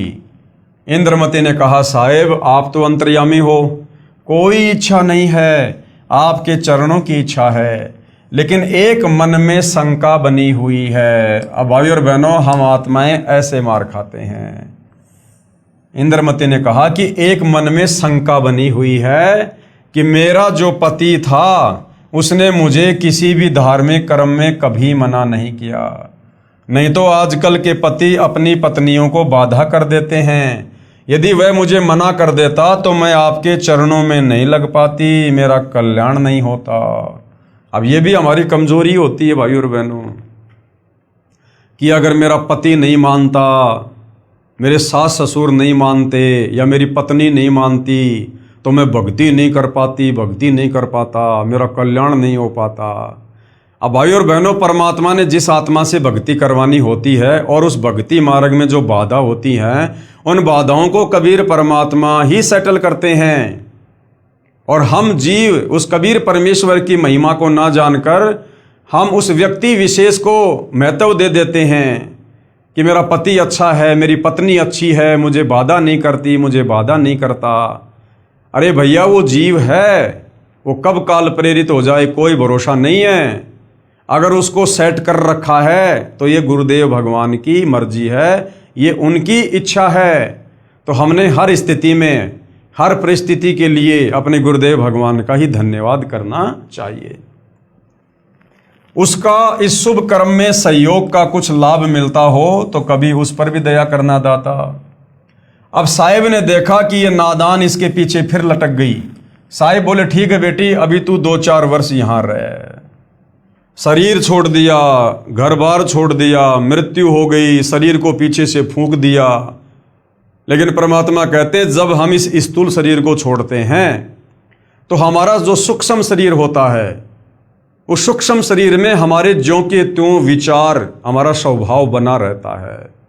तो भाई और बहनों आप और हमने अपने सूक्ष्म शरीर को तैयार करना है रिहर्सल करके, और ये जो घटनाएं, ये जो लीलाएं, ये जो कथाएं गुरुदेव हमें सुना रहे हैं, ये इसलिए सुना रहे कि पुण्यात्माओं, अब वो कंप्लीट मोक्ष का समय आ चुका है। और इस समय यदि आप आत्माओं ने इतना ज्ञान सुनकर, इतनी भक्ति करके अगर ये इंद्रमती वाली सी गलती कर दी, अगर तुम्हारे सूक्ष्म शरीर में अगर इस प्रकार की कोई भी इच्छा इस काललोक की, घर की, परिवार की, संपत्ति की, पोता पोती की रह गई, तो तुम्हें भी इसी प्रकार से यहीं पर लटका दिया जाएगा, अर्थात तुम्हारा मोक्ष नहीं हो पाएगा, वापस तुम्हें उसी घर के आसपास पुनः जन्म दिया जाएगा। तो ये कुछ कमियां हैं जो कथाओं के माध्यम से गुरुदेव भगवान हमें समझा रहे हैं। अब 2 वर्ष के बाद राजा भी मरने लगा, क्योंकि नाम ले नहीं रखा था। यम के दूत आए, राजा चौक में चक्कर खाकर गिर गया। यम के दूतों ने उसकी गर्दन को दबाया, राजा की टट्टी और पेशाब निकल गया। करुणा में यानी कबीर साहब ने रानी को कहा कि देख तेरे राजा की क्या हालत हो रही है। अब ये भी रानी इंद्रमती की फिर से एक परीक्षा थी कि उस मानसरोवर पर जो वो बैठी हुई थी, बैठने का मतलब ये नहीं कि वो अकेली बैठी हुई थी, वहाँ भी परमेश्वर ने पूरी दुनिया बसा रखी है और बहुत सारी लाखों करोड़ों में आत्माएं वहाँ पर बैठी हुई होती हैं, परमेश्वर के दरबार में खाती हैं, पीती हैं, अपनी भक्ति करती हैं वहाँ पर। तो वहाँ से इंद्रमती को कबीर भगवान ने दिखाया कि देख तेरे राजा की क्या हालत हो रही है। परमात्मा ने उसको दिव्य दृष्टि दे दी और रानी देख रही है कि यम के दूत तेरे राजा का गला दबा दबा के उसके प्राण शरीर से निकाल रहे हैं और राजा बेहोश होकर जमीन पे पड़ा, टट्टी पेशाब निकल रही है। परमात्मा चेक करना चाह रहे थे कि अब 2 साल के बाद भी इस बेटी के मन में अपने उस राजा के प्रति, अपने पति के प्रति कोई मोह ममता, कोई भाव है क्या। तो परमात्मा ने देखा कि ज्यों का त्यों है। रानी द्रवित हो गई और कहने लगी, हे भगवान देख लो, अगर इस शुभ कर्म में किया गया उसका कोई सहयोग हो तो परमात्मा देख लो, उस पर भी रजा कर दो। वहां से साहिब दिखा रहे हैं। तब रानी ने कहा कि देख लो दाता, यदि उसका भक्ति में सहयोग का कोई फल बनता हो तो दया कर लो। रानी को फिर भी थोड़ी सी ममता बनी थी। साहिब कबीर यानी करुणामय ने सोचा कि ये फिर कालजाल में फंसेगी। ये सोचकर मानसरोवर से वहां गए जहां राजा चंद्र विजय अपने महल में अचेत पड़ा था। यमदूत उसके प्राण निकाल रहे थे। कबीर साहिब के आते ही यमदूत ऐसे आकाश में उड़ गए जैसे मुर्दे से गिद्ध उड़ जाते हैं। चंद्र विजय होश में आ गया। सामने करुणामय साहिब खड़े थे। केवल चंद्र विजय को दिखाई दे रहे थे, किसी अन्य को दिखाई नहीं दे रहे थे। चंद्र विजय चरणों में गिरकर याचना करने लगा, मुझे क्षमा कर दो दाता। और जब दाता समझाया करता था उस समय तो अपने आप में फन्ने खां बन रहा था कि मैं नहीं करता भक्ति, मुझे तो पार्टियों में जाना पड़ता है, अपनी रानी से भक्ति करवाओ। और जब यम के दूतों ने घेर लिया, प्राण निकालने लगे, मारने लगे, और जब वहां पर कबीर परमात्मा जी प्रकट हुए तो चंद्र विजय चरणों में गिरकर याचना करने लगा, मुझे क्षमा कर दो दाता, मेरी जान बचाओ। क्योंकि अब उसने देखा कि तेरी जान जाने वाली है। आसपास में सैनिक खड़े थे, बॉडीगार्ड खड़े थे, कोई कुछ नहीं कर पा रहा था, क्योंकि यम के दूत औरों को दिखाई नहीं देते, जब प्राण निकालने आते हैं उसी को दिखाई देते हैं। जब इस जीव की आंख खुलती है कि ये तो बात बिगड़ गई, उस समय जीव चेतता है, मुझे क्षमा कर दो दाता, मेरी जान बचा लो मालिक। कबीर साहिब ने कहा, राजा आज भी वही बात है, उस दिन भी वही बात थी, नाम लेना होगा। राजा ने कहा, मैं नाम ले लूंगा जी, अभी ले लूंगा नाम। कबीर साहिब ने नाम उपदेश दिया तथा कहा कि अब मैं तुझे 2 वर्ष की उम्र दूंगा, यदि इसमें एक श्वास भी खाली चला गया तो फिर कर्म दंड रह जाएगा। कबीर जीवन तो थोड़ा ही भला, जय सत सुमरण हो, लाख बरस का जीव ना लेख धरे न को। इस काल के लोक से निकलना है तो लंबी उम्र की परमात्मा से उम्मीद मत करना। अब भाई और बहनों विचार करो, आप और हमने इस वहम में नहीं रहना है कि भाई इस कलयुग में 100 साल की उम्र होती है और मैं तो भगत हूं, मैंने तो उल्टा सीधा खाना पीना सब छोड़ दिया, मैं तो 100 साल तक आराम से जिंदा रहूंगा, स्वस्थ रहूंगा। आप और हमने तो यहां से बाहर निकलने का जल्द से जल्द प्रयास करना है। उम्र नहीं देखनी कि अभी तो मेरी 40 साल उम्र है, अभी तो मेरी 50 साल उम्र है। अरे बूढ़ा होके मरना कोई जरूरी थोड़ी होता है, जरूरी थोड़ी कि बुढ़ापे में मोक्ष होगा। अगर आपकी सच्ची नीयत, सच्ची लगन है और सतलोक जानने की तड़फ है, तो परमात्मा फिर उम्र नहीं देखता है। कोई भी बहाना बनाकर परमात्मा भगत की सहज में मृत्यु कर देगा। सहज मृत्यु, अकाल मृत्यु नहीं, सहज मृत्यु। प्राण छुड़वा देगा परमात्मा, भगत को पता भी नहीं चलेगा और सतलोक ले जाएगा। जीवन तो थोड़ा ही भला जे सत सुमरण होए। अगर सच्ची नीयत से अगर थोड़ी भी भक्ति कर ली तो परमात्मा मोक्ष कर देता आत्मा का। और बाकी भाई और बहनों चाहे जीते रहो। अब एक बात बताओ, आप और हमारा ये ज्ञान होने के बाद अब आप और हमारा यहां पर जीने का क्या मकसद है? ना हमने कोई बिजनेस खड़ा करना जिसके लिए हम जी रहे हैं, ना हमने यहां पर कोई काम धंधे को आगे बढ़ाना, ना हमने कोई रिश्तेदारियों से प्यार और ये भाईचारा बढ़ाना। हमने करना क्या है? हमें परमात्मा ने अंत दिखा दिया, भविष्य दिखा दिया कि बिना भक्ति के आगे अंधकार ही अंधकार है और यहां से निकल लोगे तो फायदा है, नहीं तो ये काल का लोक है। अगर किसी भी पॉइंट पे फिसल गए तो फिर से जन्म मरण। तो आप और हमारा भाई और बहनों, चाहे हम 10 साल जिए चाहे 100 साल जिए, हमारा मकसद क्या है? जब तक हम जी रहे हैं तब तक हमारा मकसद ये कि भक्ति ज्यादा से ज्यादा करके भक्ति धन इकट्ठा करें और हम सतलोक चलें। और दूसरा तो भगत का कोई मकसद यहां इस काल के लोक में जीने का हो ही नहीं सकता कि भाई 2 साल बाद मेरे पोता होगा, मैं पोते का मुंह देखूंगा। अगर इस प्रकार की भी मन में कोई इच्छा है तो वो भगत नहीं है। बड़ा मकान बनाने की, बड़ी कार कोठी लाने की इच्छा है, वो भगत नहीं है। इच्छा तो हमने यहां पर किसी चीज की करनी ही नहीं है कि 2 साल बाद इतने पैसे हो जाएंगे, फिर मकान बनाऊंगा, गाड़ी लाऊंगा। अगर 2 साल के बीच में मृत्यु हो गई तो हमारी इच्छा क्या थी? बड़ा मकान बनाने की, बड़ी गाड़ी लाने की, बच्चे की शादी करने की, पोते का मुंह देखने की।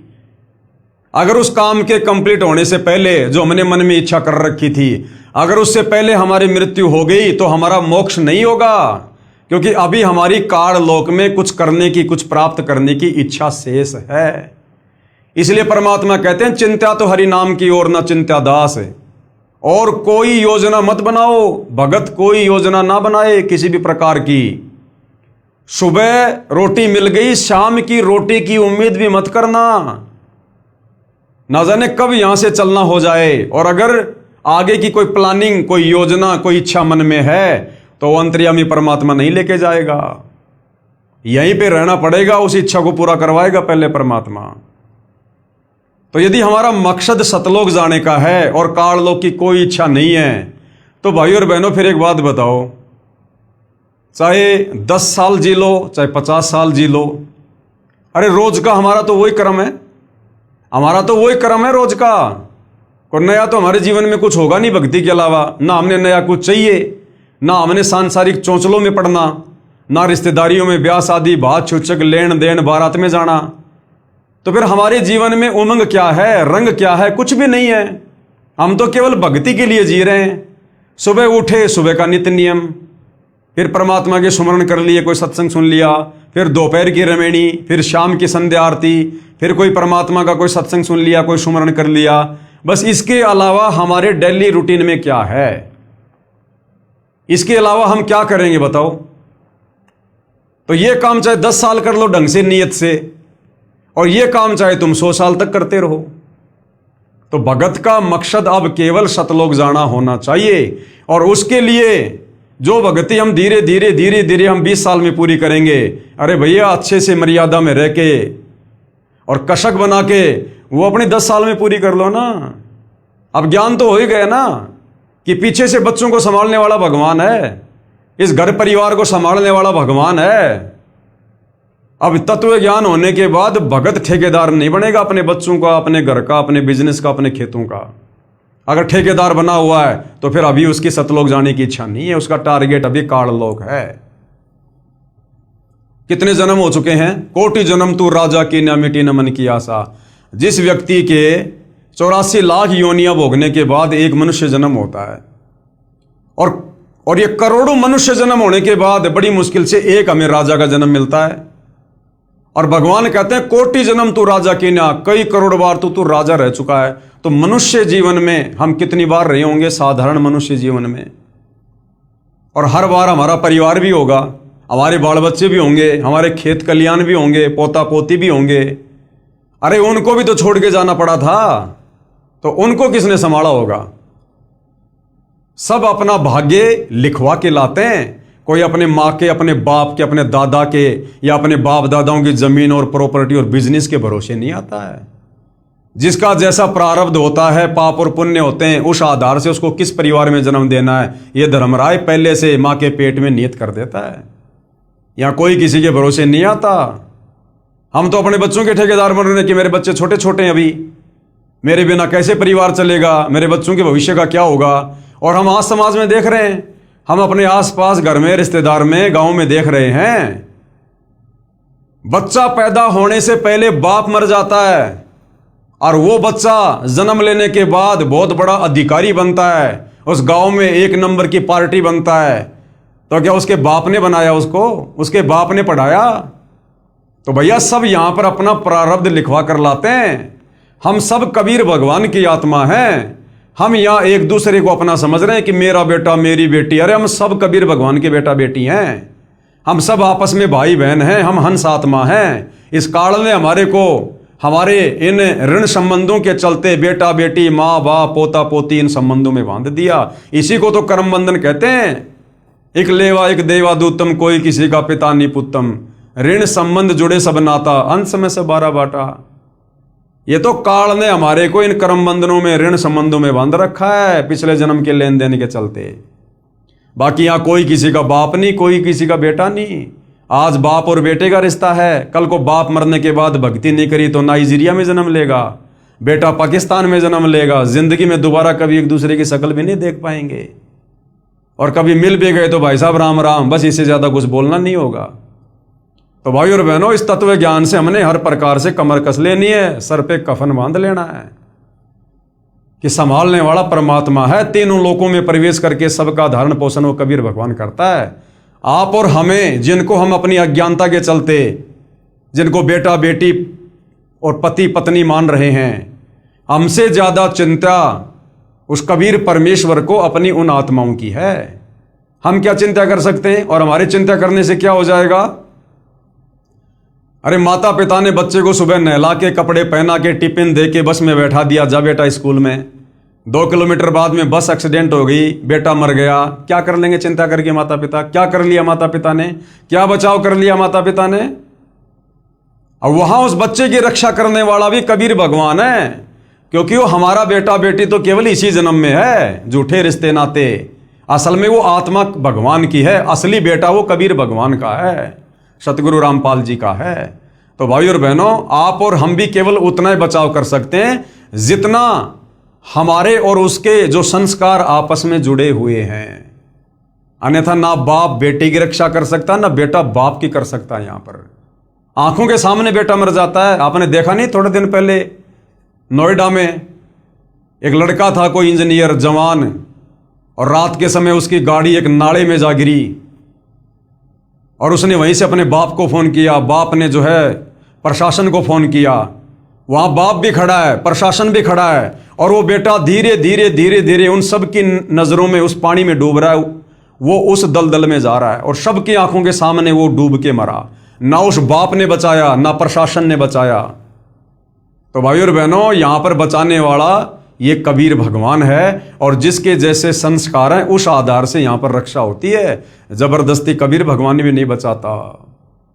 इसलिए हम अपने बच्चों को भक्ति पर लगाएं, और भक्ति पर लग जाएंगे तो हम टेंशन फ्री हो जाएंगे फिर, क्योंकि उनकी नकेल हमने कबीर भगवान के हाथ में दे दी। अब कबीर परमात्मा जाने और वो उसकी आत्मा जाने। तो आप और हमने इस प्रकार से अपनी जिम्मेदारियों से तत्व ज्ञान को आधार बनाकर धीरे धीरे मुक्त होना है, मुक्त।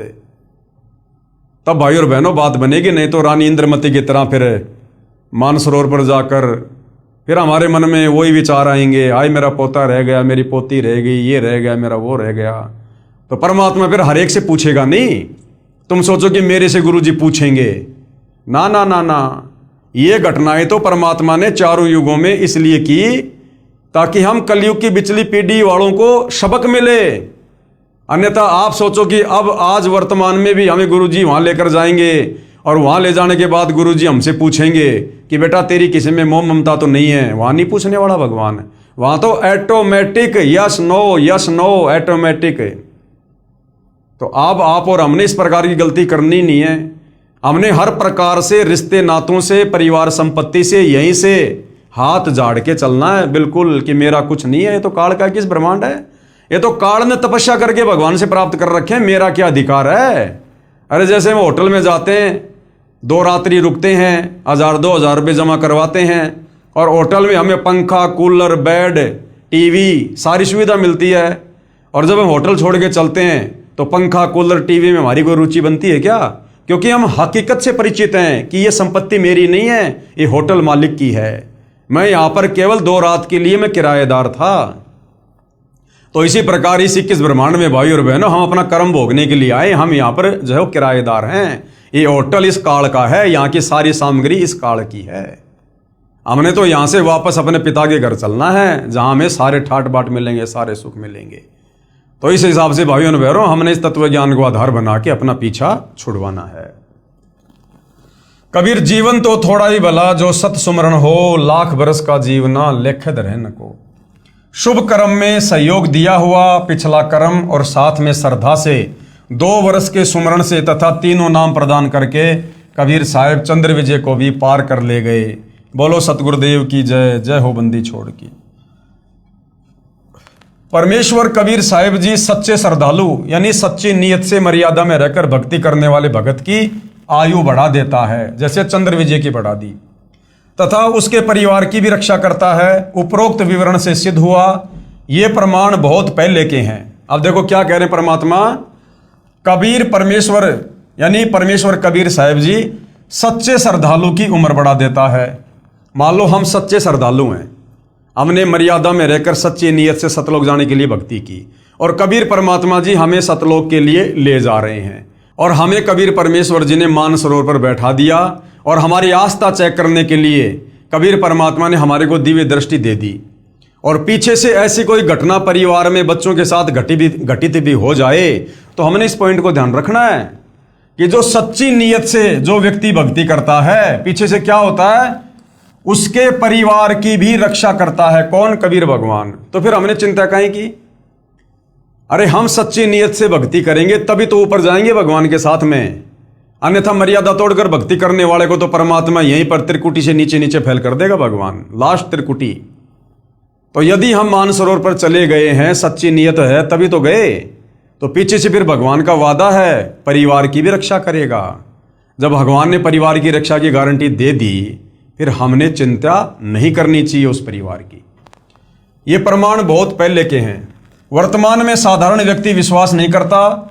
वर्तमान में पूज्य कबीर परमेश्वर की शक्ति से गुरुदेव कह रहे हैं कि मुझदास के द्वारा हुए कष्ट निवारण तथा आयु वृद्धि के ढेर सारे प्रमाण पढ़िए, पुस्तक परमेश्वर का सार संदेश। तो कोशिश करेंगे, मालिक से प्रार्थना करेंगे, ये जो पवित्र पुस्तक है परमेश्वर का सार संदेश, इसके ऊपर भी हम आने वाले समय में वीडियो जो है बनाएंगे। अब आगे गुरुदेव भगवान कहते हैं पवित्र पुराणों का रहस्य, यानी इन पवित्र 18 पुराणों में जो मुख्य पुराण हैं, श्री ब्रह्मा पुराण, श्री विष्णु पुराण, श्री शिव महापुराण, इनमें अध्यात्म के विषय में, भक्ति मार्ग के विषय में, आत्म कल्याण के विषय में क्या कुछ लिखा है जो वेदों से मेल खाता है। पुराणों को समझने के लिए ध्यान रहे कि श्री ब्रह्मा पुराण, श्री विष्णु पुराण तथा श्री शिव पुराण ये इस ब्रह्म यानी काल की लीला से प्रारंभ होते हैं। ब्रह्मा पुराण, शिव पुराण, विष्णु पुराण ये काल की लीला से शुरू होते हैं, ब्रह्म की लीला से। फिर ये नीचे इन ब्रह्मा विष्णु महेश पर आकर आगे की जानकारी देते हैं, जिसे प्रथम अव्यक्त गीता अध्याय 7 श्लोक 25 में कहा है। जो गीता अध्याय 11 श्लोक 32 में कहता है कि मैं काल हूं, यानी गीता जी का ज्ञान देते समय ये काल ब्रह्म कृष्ण जी के शरीर में प्रेत की भांति प्रवेश करके क्या कह रहा है अध्याय 11 श्लोक 32 में कि मैं काल हूं। इसी को क्षर पुरुष भी कहते हैं, यानी इसका जन्म और मरण होता है, ये नाशवान है, अविनाशी नहीं है। इसलिए इसी काल को, इस ब्रह्म को क्षर पुरुष तथा ज्योति निरंजन भी कहा जाता है, क्योंकि इसकी उत्पत्ति अंडे से हुई थी, उस समय इसमें तेज था, तो परमात्मा ने इसका नाम ज्योति निरंजन भी रखा है। यही सदाशिव काल रूपी ब्रह्म भी कहलाता है। यही ब्रह्मांड में एक ब्रह्मलोक की रचना करके उसके ऊपरी हिस्से में रहता है। और यही काल क्या करता है? महाविष्णु, महाब्रह्मा तथा महाशिव कहलाता है, क्योंकि इसने अपने उस ब्रह्मांड में 3 गुप्त स्थान बना रखे हैं। एक रजोगुण प्रधान क्षेत्र, एक सतोगुण प्रधान क्षेत्र और एक तमोगुण प्रधान क्षेत्र। और जब इसने अपने तीनों पुत्रों की उत्पत्ति करनी होती है अपनी पत्नी दुर्गा के सहयोग से, तो ये दुर्गा को अपनी शक्ति से उस क्षेत्र में बुला लेता है और स्वयं भी वहां आ जाता है। और जब इसने रजोगुण युक्त बेटा उत्पन्न करना होता है तो उस रजोगुण युक्त क्षेत्र में ये काल स्वयं तो महाब्रह्मा रूप धारण कर लेता है और अपनी पत्नी दुर्गा को महासावित्री रूप बना देता है। और फिर जो पति पत्नी सहयोग से उस रजोगुण क्षेत्र में जो संतान उत्पन्न होती है वो रजोगुण युक्त हो जाती है और उसका नाम ये ब्रह्मा रख देते हैं। यही प्रक्रिया फिर ये सतोगुण क्षेत्र में करता है और एक विष्णु उत्पन्न करता है। यही प्रक्रिया फिर ये तमोगुण क्षेत्र में जाके करता है, खुद तो महाशिव बन जाता है और अपनी पत्नी दुर्गा को महापार्वती रूप बनाता है। और वहां जो बेटा उत्पन्न होता है उसको तमोगुण युक्त कर देते हैं और उसका नाम शिव रख देते हैं। तो ये काल ही क्या कहलाता है? यही महाविष्णु, महाब्रह्मा तथा महाशिव। एक तो होता है विष्णु, ब्रह्मा और शिव। इन तीनों से पहले शब्द लग गए महा, यानी महाविष्णु। जहां जहां महाविष्णु शब्द है समझ लो विष्णु रूप में काल है। जहां जहां महाब्रह्मा शब्द है समझ लो ब्रह्मा रूप में काल है। और जहां जहां महाशिव है वहां समझ लो शिव रूप में यह काल है। यही महाविष्णु, महाब्रह्मा तथा महाशिव कहलाता है तथा उस क्षेत्र को काशी भी कहते हैं। उसी में रजोगुण प्रधान, सतगुण प्रधान तथा तमगुण प्रधान 3 स्थान बनाकर अपनी पत्नी दुर्गा यानी महालक्ष्मी को साथ रखकर 3 पुत्रों रजगुण श्री ब्रह्मा जी, सतगुण श्री विष्णु जी और तमगुण श्री शिव जी की उत्पत्ति करके अचेत कर देता है। अचेत अवस्था में ही इनकी परवरिश करता रहता है। अब इनकी जो परवरिश है वो कैसे होती है? अचेत अवस्था में, क्योंकि आध्यात्मिक शक्तियां हैं भाई और बहनों। आम व्यक्ति अगर बेहोश हो जाए, अचेत हो जाए, कोमा में चला जाए, जैसे बहुत सारे लोग हैं किसी कारण से कोमा में चले जाते हैं, 5-5 साल 10-10 साल कोमा में रहते हैं, तो उनकी परवरिश कैसे हो रही है? डॉक्टर नलकियों के द्वारा करते हैं। इसी प्रकार आध्यात्मिक शक्ति होती है, उसमें आध्यात्मिक तरीके से उनकी परवरिश होती है। तो जब तक ये जवान नहीं हो जाते हैं तब तक काल के आदेश से दुर्गा इनको अचेत रखती है। श्री ब्रह्मा जी को कमल के फूल पर, विष्णु जी को शेषनाग की सैया पर और शंकर जी को कैलाश पर्वत पर।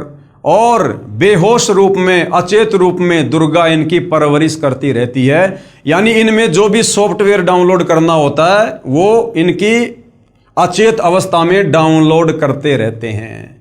अब एक बात बताओ, समुद्र मंथन के दौरान इस काल ने ब्रह्मा जी को 4 वेद दिए और चारों वेदों को ब्रह्मा जी ने पढ़ा। अब बताओ भाई और बहनों, ब्रह्मा जी कौन सी स्कूल में गया था? ब्रह्मा जी कौन सा कॉलेज करके आया था? ब्रह्मा जी के गुरु का क्या नाम है जिसने उसको अक्षर ज्ञान कराया हो, क ख ग घ उसको संस्कृत उसको सिखाई हो? उस अचेत अवस्था में काल ने उसके अंदर सब कुछ डाउनलोड कर दिया, उसको पढ़ा भी दिया, लिखा भी दिया, आगे क्या करना तेरे को सब कर दिया, सॉफ्टवेयर डाल दिया उसके अंदर, अब अपडेट कर दिया ब्रह्मा को अपनी सिद्धि शक्ति से। और ब्रह्मा कभी स्कूल में नहीं गया और तुरंत चारों वेदों को पढ़ने लगा संस्कृत भाषा में। तो इस प्रकार से इनकी अचेत अवस्था में काल ने तीनों की परवरिश की। जवान होने पर श्री ब्रह्मा जी को कमल के फूल पर, श्री विष्णु जी को शेषनाग पर तथा श्री शिव जी को कैलाश पर्वत पर चेत कर देता है। इन तीनों भगवानों को यानी ब्रह्मा विष्णु महेश को स्वयं ज्ञान नहीं है कि हमारा उत्पत्तिकर्ता कौन है। इन ब्रह्मा विष्णु महेश को खुद नहीं पता कि हमारा बाप कौन है, माता कौन है। इसकी चेतना तो इनको आ गई काल प्रेरणा से। विष्णु जी ने बता दिया कि मुझे याद आ गया जब मैं पालने में झूल रहा था, छोटा सा था, तो ये देवी मुझे खिला रही थी, ये अपन तीनों की माता है। लेकिन इनके बाप का इन तीनों को आज तक नहीं पता कि हमारा बाप कौन है। अब सोचो भाई और बहनों, आम समाज में जिस लड़के या लड़की को अपने बाप का पता ना हो, लोग उसको किस दृष्टि से देखते हैं। और हम इनकी पूजा कर रहे हैं जिनको अपने बाप का पता नहीं। इन तीनों प्रभुओं को स्वयं ज्ञान नहीं कि हमारा उत्पत्तिकर्ता कौन है। यही काल रूपी ब्रह्म ही विष्णु रूप धारण करके अपनी नाभि से कमल उत्पन्न करके उस पर श्री ब्रह्मा जी को रखकर होश में कर देता है। यही जब चाहे श्री ब्रह्मा, श्री विष्णु, श्री शिव रूप धारण करके दृष्टिगोचर होता है। यानी काल अपने वास्तविक काल रूप में दर्शन नहीं देता, उसने प्रतिज्ञा कर रखी है, लेकिन अपने तीनों बेटों के रूप में या अन्य किसी ऋषि महात्मा के रूप में वो जब चाहे जहां चाहे प्रकट हो सकता है। यह काल अपने वास्तविक रूप में कभी प्रकट नहीं होता, जो काल ने श्रीमद् भगवद गीता जी का ज्ञान देते समय दिखाया था। गीता अध्याय 10 श्लोक 11 में प्रमाण है। श्रीमद् भगवद गीता अध्याय 11 श्लोक 47 और 48 में कहा कि हे अर्जुन, ये मेरा वास्तविक काल रूप तेरे अतिरिक्त न तो पहले किसी ने देखा है, यानी ब्रह्मा विष्णु महेश ने भी नहीं देखा, तथा नहीं आगे कोई देख पाएगा, आगे भी नहीं देख पाएंगे ब्रह्मा विष्णु महेश। ये तो मैंने तेरे ऊपर अनुग्रह करके दिखाया है। ये मुझ ब्रह्म का 1000 भुजाओं व नेत्रों आदि वाला काल रूप वेदों में वर्णित विधि से, जैसे यज्ञ, ओम नाम के जाप आदि से कभी नहीं देखा जा सकता। भावार्थ है कि वेदों में वर्णित विधि से प्रभु प्राप्ति नहीं है, इसलिए ऋषियों, महर्षियों ने वेदों में ओम नाम को प्रभु प्राप्ति का जानकर प्रभु प्राप्ति के लिए यज्ञ तथा ओम नाम के जाप की घोर साधनाएं की, परंतु ब्रह्म के दर्शन नहीं हुए।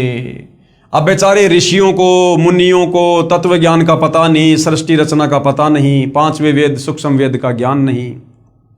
इन्होंने वेदों को पढ़ा, वेदों में एक ओम नाम है। यजुर्वेद अध्याय 40 मंत्र 10 या 15 एक ओम नाम है। गीता अध्याय 8 श्लोक 13 इसमें ओम नाम है। अब इन ऋषियों ने वेदों को पढ़ा। अब वेदों में महिमा तो लिखी है भगवान की, परमेश्वर की, और मंत्र जाप करने का है इस काल का।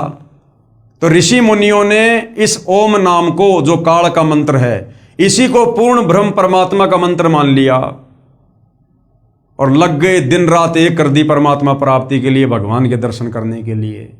अब इन बेचारों को तत्व ज्ञान नहीं, इनको सृष्टि रचना नहीं, कि काल को तो श्राप लगा हुआ भाई 1 लाख मानव शरीरधारी आत्मा खाने का, और इसने प्रतिज्ञा कर रखी अपनी पत्नी दुर्गा को, कहा कि मैं कभी किसी को अपने वास्तविक काल रूप में दर्शन नहीं दूंगा।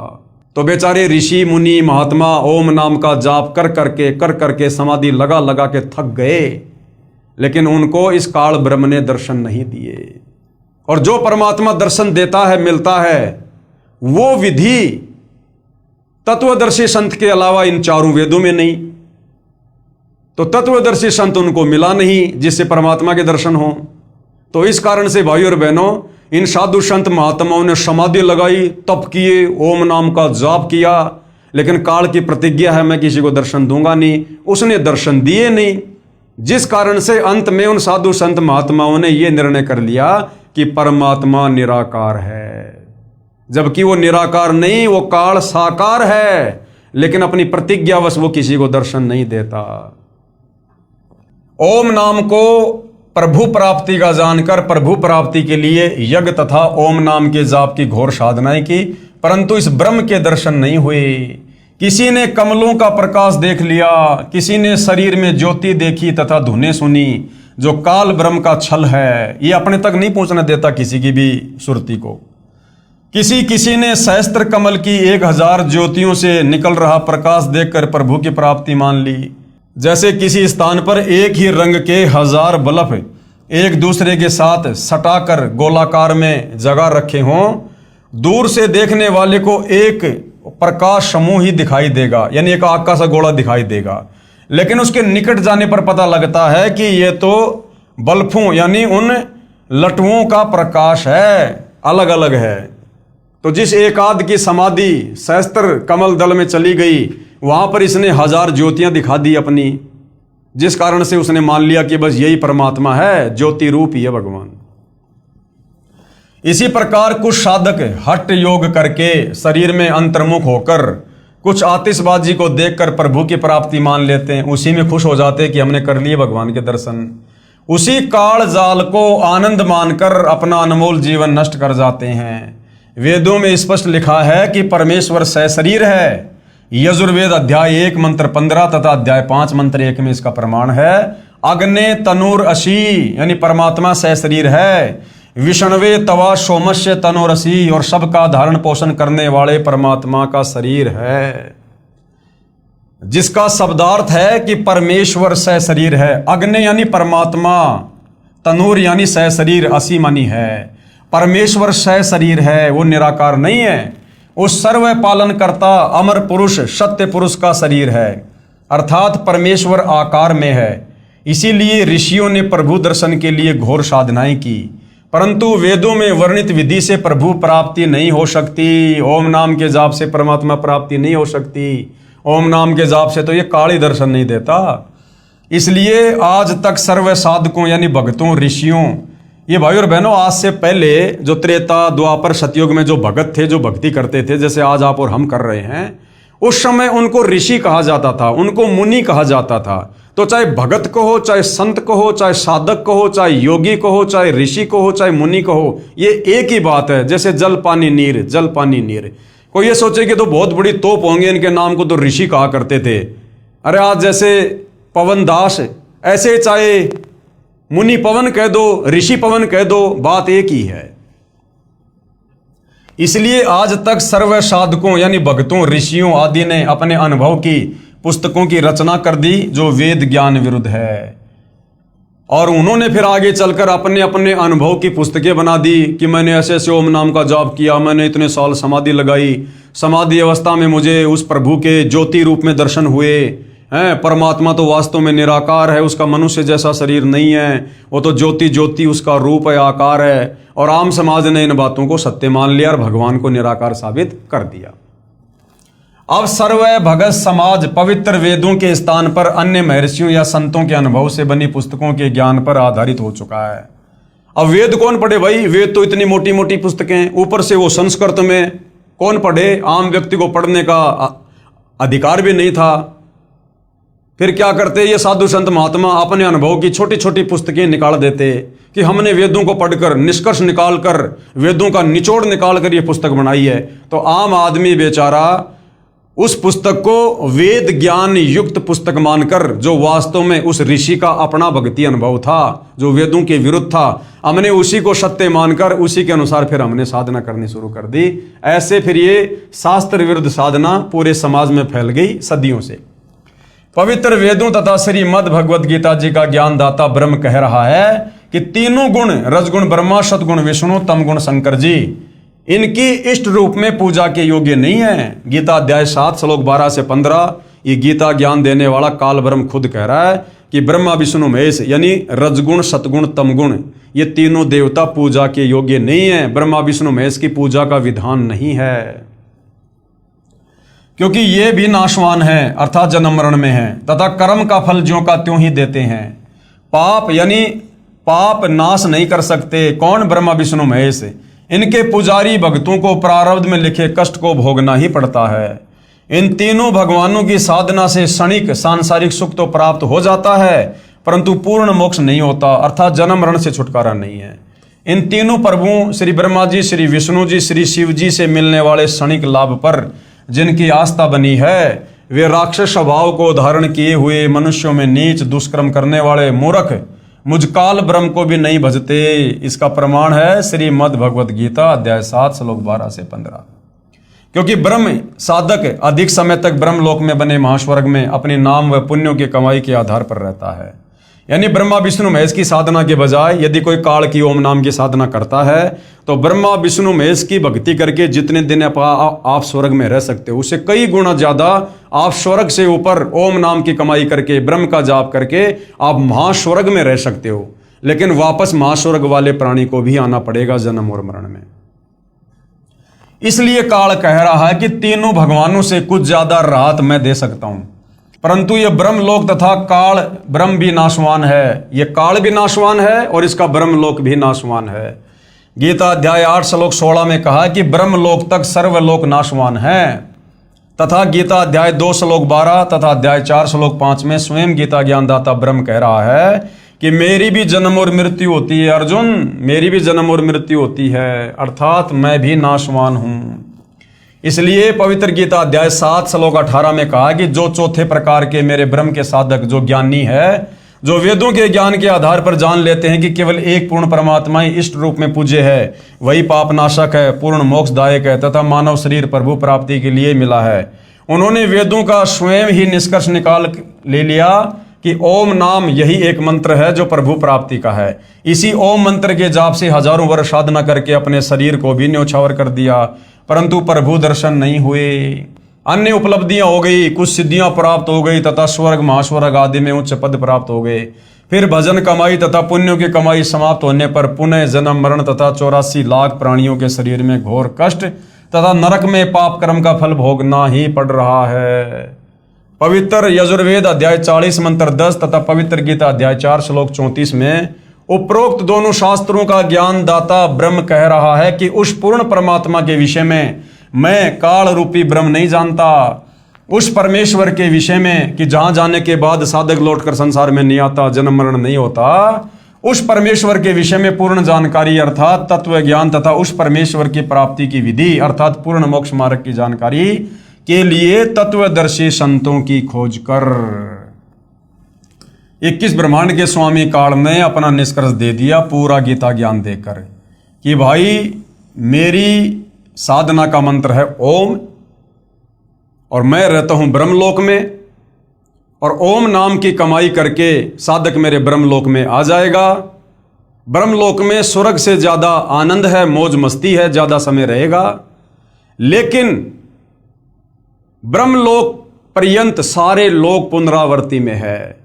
ब्रह्मलोक में आया हुआ साधक भी अपना कर्म भोगकर वापस नीचे पृथ्वी पर जाएगा, गधा कुत्ता बनेगा, जन्म मरण का कष्ट सहेगा, कभी नरक में जाएगा। फिर कह रहा है यदि तेरे को पूर्ण मुक्ति चाहिए, पूर्ण मोक्ष चाहिए, परम शांति चाहिए, तो चाहता कि मैं कभी ना जन्मूं, मैं कभी ना मरूं, कभी बूढ़ा ना हूं, कोई काम धंधा ना करना पड़े, सदा मैं अविनाशी रहूं, सारे ठाट बाट हों, जहां पर 84 लाख योनियां ना हो, कोई नरक ना हो, जन्म मरण ना हो, तो उसके लिए कह रहा भैया तू तत्वदर्शी संत की शरण में चला जा। गीता अध्याय 4 श्लोक 34।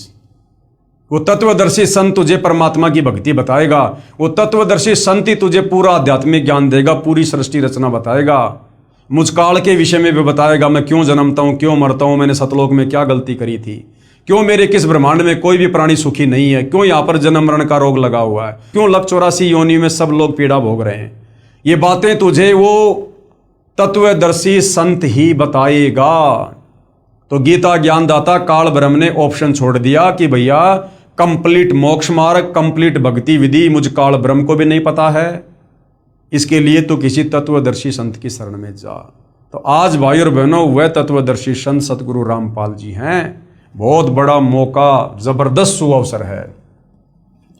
फिर जैसे वे साधना बताएं वैसे कर, उसके पश्चात उस परम पद परमेश्वर की खोज करनी चाहिए, अर्थात सतलोक के लिए भक्ति जी जान से करनी चाहिए, जिसमें गए हुए भगत फिर लौटकर संसार में नहीं आते, यानी मेरे वाले संसार में 21 ब्रह्मांड में नहीं आते, जो सतलोक चले जाते हैं, अर्थात पूर्ण मोक्ष प्राप्त करके सदा के लिए जन्म मृत्यु तथा 84 लाख योनियों के कष्ट तथा नरक की पीड़ा के कष्ट से मुक्त हो जाते हैं, तथा पूर्ण शांति प्राप्त करके शाश्वत स्थानम अविनाशी लोक अर्थात सतलोक को प्राप्त हो जाते हैं। इसका प्रमाण गीता जी अध्याय 15 श्लोक 1 से 4 तत्वदर्शी संत की यहाँ पर पूरी तरह से पहचान बताई गई है, तथा गीता अध्याय 18 श्लोक 62 और ऋग्वेद मंडल 1 सूक्त 24 मंत्र 1 और 2 में। तत्वदर्शी संत के न मिलने के कारण सभी ऋषिजन यानी सभी भगत, त्रेता सतयुग और द्वापर वाले सभी ऋषिजन यानी भगत जन वेदों अनुसार साधना करके भी महाकष्ट में ही रह जाते हैं। इसलिए गीता अध्याय 7 श्लोक 18 में कहा है कि जो ज्ञानी आत्मा है वे है तो अच्छी, क्योंकि प्रभु प्राप्ति के लिए तन मन धन से वेदों अनुसार साधना करते हैं, परंतु वे भी मुझ काल ब्रह्म की अनुतमाम यानी अति घटिया गति अर्थात साधना से मिलने वाले लाभ पर ही आश्रित हैं। क्योंकि वो चारों वेदों का निष्कर्ष निकाल लेते हैं, चारों वेदों में केवल एक ओम मंत्र है, इसी को परमात्मा का मानकर वो तन मन धन से भक्ति पर लग जाते हैं, परंतु ओम नाम के कारण वो ब्रह्मलोक में आ जाते हैं और ब्रह्मलोक से फिर नीचे अपना कर्म भोगने के लिए जाते हैं, जिससे इनका पूर्ण मोक्ष नहीं हो सकता। जन्म मृत्यु तथा नाना प्राणियों के शरीर में तथा नरक में कर्म आधार से कष्ट कभी समाप्त नहीं हो सकता इस काल ब्रह्म की वेदों अनुसार साधना से। ज्योति निरंजन अर्थात काल रूपी ब्रह्म ने कसम खाई है कि मैं कभी भी किसी को किसी भी साधना से अपने असली काल रूप में दर्शन नहीं दूंगा। इसलिए यही काल रूपी ब्रह्म ही अपने पुत्रों ब्रह्मा विष्णु शिव के रूप में दिखाई देकर नाना लीला करता है, ये चरित्र करता है, जिस कारण से अन्य जन सोचते हैं कि ये लीला भगवान विष्णु ने की है। कभी कहते हैं कि ये लीला श्री ब्रह्मा ने की है, कभी कहते हैं कि ये लीला श्री शिव ने की है। जैसे आम व्यक्ति कहता है कि श्री ब्रह्मा जी की उत्पत्ति श्री विष्णु जी की नाभि से, नाभि कमल पर हुई। उस समय श्री विष्णु जी के रूप में काल ने अपनी नाभि के कमल प्रकट किया था। तो ऐसे ये काल अपने तीनों पुत्रों का रूप बनाकर तरह तरह की लीला करके और भक्तों को भ्रमित रखता है। ब्रह्मा पुराण यानी सृष्टि वर्णन नामक अध्याय में श्री लोमय ऋषि, जिसे सूत जी भी कहा जाता है, इन्होंने अपने गुरुदेव श्री व्यास ऋषि से सुना ज्ञान कहा है कि व्यास जी ने श्री नारद जी से सुना तथा श्री नारद जी ने अपने पिता श्री ब्रह्मा जी से जानकारी प्राप्त की थी। श्री ब्रह्मा जी को स्वयं ज्ञान नहीं कि मैं कहां से उत्पन्न हुआ। श्री देवी महापुराण 3रा स्कंद, ब्रह्मा खुद कह रहा कि बेटा नारद मुझे पता नहीं मैं कमल के फूल पर कैसे आ गया, कौन मेरा माँ है, कौन मेरा बाप है, मुझे कुछ पता नहीं। ब्रह्मा जी को खुद अपनी उत्पत्ति का नहीं पता, ब्रह्मा भला सृष्टि की उत्पत्ति कैसे करेगा। श्री देवी महापुराण 3रे स्कंद में साफ साफ लिखा हुआ, 6ठा अध्याय 3रा स्कंद। इसका भावार्थ ये नहीं है कि पुराणों का ज्ञान गलत है। जो ज्ञान श्री ब्रह्मा जी ने होश में आने के पश्चात कहा है वह उसी स्तर तक तो सही है, परंतु चेत होने से पूर्व का ज्ञान दंत कथा लोकवेद है। जो पूर्ण परमेश्वर ने प्रथम सतयुग में सत सुकृत नाम से प्रकट होकर तत्वदर्शी संत रूप से तत्व ज्ञान तथा वास्तविक सृष्टि रचना का ज्ञान श्री ब्रह्मा जी तथा श्री मनु जी आदि को दिया था।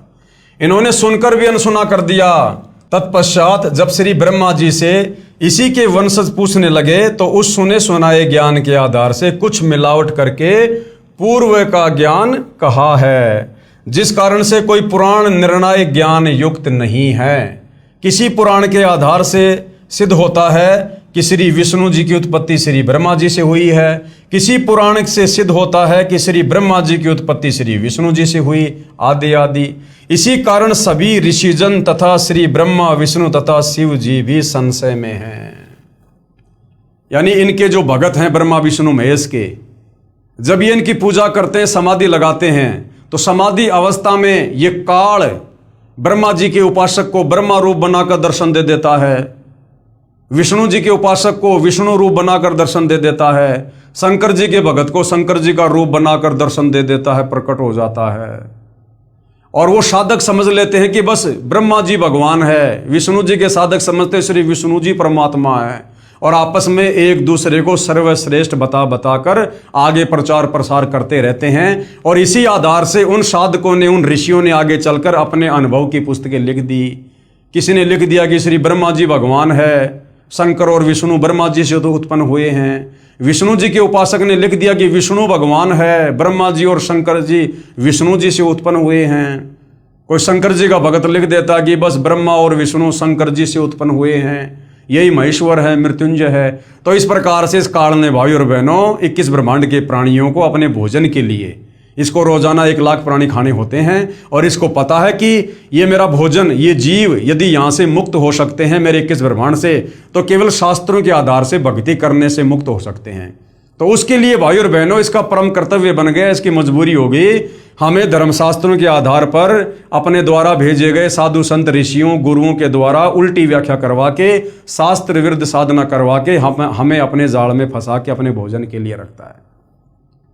और इन शास्त्रों का यथार्थ ज्ञान, वास्तविक ज्ञान, निचोड़, निष्कर्ष कबीर परमात्मा स्वयं सतलोक से चलकर काल के 21 ब्रह्मांड में तत्वदर्शी संत बनकर हमें बताते हैं, समझाते हैं। तो जब तक हमें वो कबीर भगवान तत्वदर्शी संत के रूप में नहीं मिलेगा, तब तक हमें किसी भी ग्रंथ का, हम चाहे कितने बड़े विद्वान हैं, चाहे संस्कृत के प्रकांड ज्ञाता हैं, हम इन धर्म ग्रंथों का सार नहीं निकाल सकते, निष्कर्ष पर नहीं पहुंच सकते। जिस प्रकार एक 5वीं कक्षा का बच्चा है, 5वीं कक्षा के बच्चे को हिंदी पढ़ना आ जाता है, और पीएचडी की पुस्तक भी भाई और बहनों हिंदी में है। वो 5वीं कक्षा का बच्चा पीएचडी की पुस्तक को हिंदी में पढ़ तो सकता है, लेकिन पीएचडी की पुस्तक के जो शब्द हैं वो बहुत ही गूढ़ हैं। उन शब्दों का अर्थ वो 5वीं क्लास का बच्चा नहीं समझ सकता, केवल उसको पढ़ सकता है। इसी प्रकार हमारी ये नादान धर्मगुरु आचार्य शंकराचार्य संत महंत, इन्होंने संस्कृत भाषा को तो जान लिया, परंतु वेद संस्कृत भाषा में कहना क्या चाहते हैं, उन श्लोकों का वास्तव में अर्थ क्या है, इन अर्थों को ये संस्कृत के विद्वान नहीं समझ पाए। उसको समझाने के लिए स्वयं कबीर परमात्मा ही संत रूप में, सतगुरु रूप में, जगत गुरु रूप में, तत्वदर्शी संत के रूप में धरती पर आकर हमें ज्ञान देते हैं। और जब तक हम तत्वदर्शी संत की शरण में नहीं आएंगे, और तत्वदर्शी संत की शरण प्राप्त होना कोई बच्चों का खेल नहीं है भाई और बहनों। इसके लिए आत्मा के पास युगों युगों के मजबूत भक्ति संस्कार चाहिए। सकल पदार्थ है जगमाही, भाग बिना नर पावत नाई। तो ये भाग भी कबीर भगवान ही आप और हमें भक्ति करवा के बनाता है। तो आज धरती पर सहज में सुलभ तत्वदर्शी संत उपलब्ध है। ये हमारा परम सौभाग्य है इस पृथ्वी के समस्त मानव जाति का। आज यदि हम सतगुरु रामपाल जी के सत्संग सुनकर, ज्ञान को आधार बनाकर, अगर उनसे उपदेश लेकर भक्ति कर लेते हैं, आज हमारा सहज में इस काल के 21 ब्रह्मांड से, जन्म मरण से, लख 84 योनियों के कष्ट से, तपस्या की पीड़ा से, नरक की यातनाओं से आज सहज में पीछा छुड़वाया जा सकता है। अगर आज मौका चूक गए, अनंत युगों तक फिर गधे, कुत्ते, सुअर, मक्खी, मच्छर, गंदी नाले का कीड़ा या इसी प्रकार से कष्ट भोगने पर हम विवश होंगे। तो भाई और बहनों, ये जो पुराण हैं, इनमें भी जहाँ तक वेदों के अनुसार ज्ञान है, उसका समर्थन सतगुरु रामपाल जी कर रहे हैं और हमें इनका सार निकाल कर समझा रहे हैं। और जो ज्ञान इन पुराणों में वेदों के विरुद्ध है, वो हमारे किसी मतलब का नहीं, वो किसी साधु संत ऋषि महात्मा के अपने अनुभव का ज्ञान है। जो वेदों से मेल नहीं खाता, वो हमारे किसी काम का नहीं है। तो भाई और बहनों, अगले एपिसोड में हम पढ़ेंगे श्री ब्रह्मा जी तथा श्री विष्णु जी का युद्ध। अब बताओ, ये देवी देवता भी आपस में लड़ते हैं, आम आदमी कैसे इनकी भक्ति करके लड़ाई झगड़े से दूर हो सकता है? ये खुद भी लड़ाई झगड़ा करते हैं। तो अगले टॉपिक में हम इसी विषय पर चर्चा करेंगे और अच्छे से अध्यात्म को जानने का प्रयास करेंगे। तब तक पूज्य गुरुदेव भगवान हम सबको आज्ञा दे, आशीर्वाद दे, सद्बुद्धि दे, हमारा मार्गदर्शन करें। बंदी छोड़ सतगुरु रामपाल जी परमेश्वर जी की जय हो।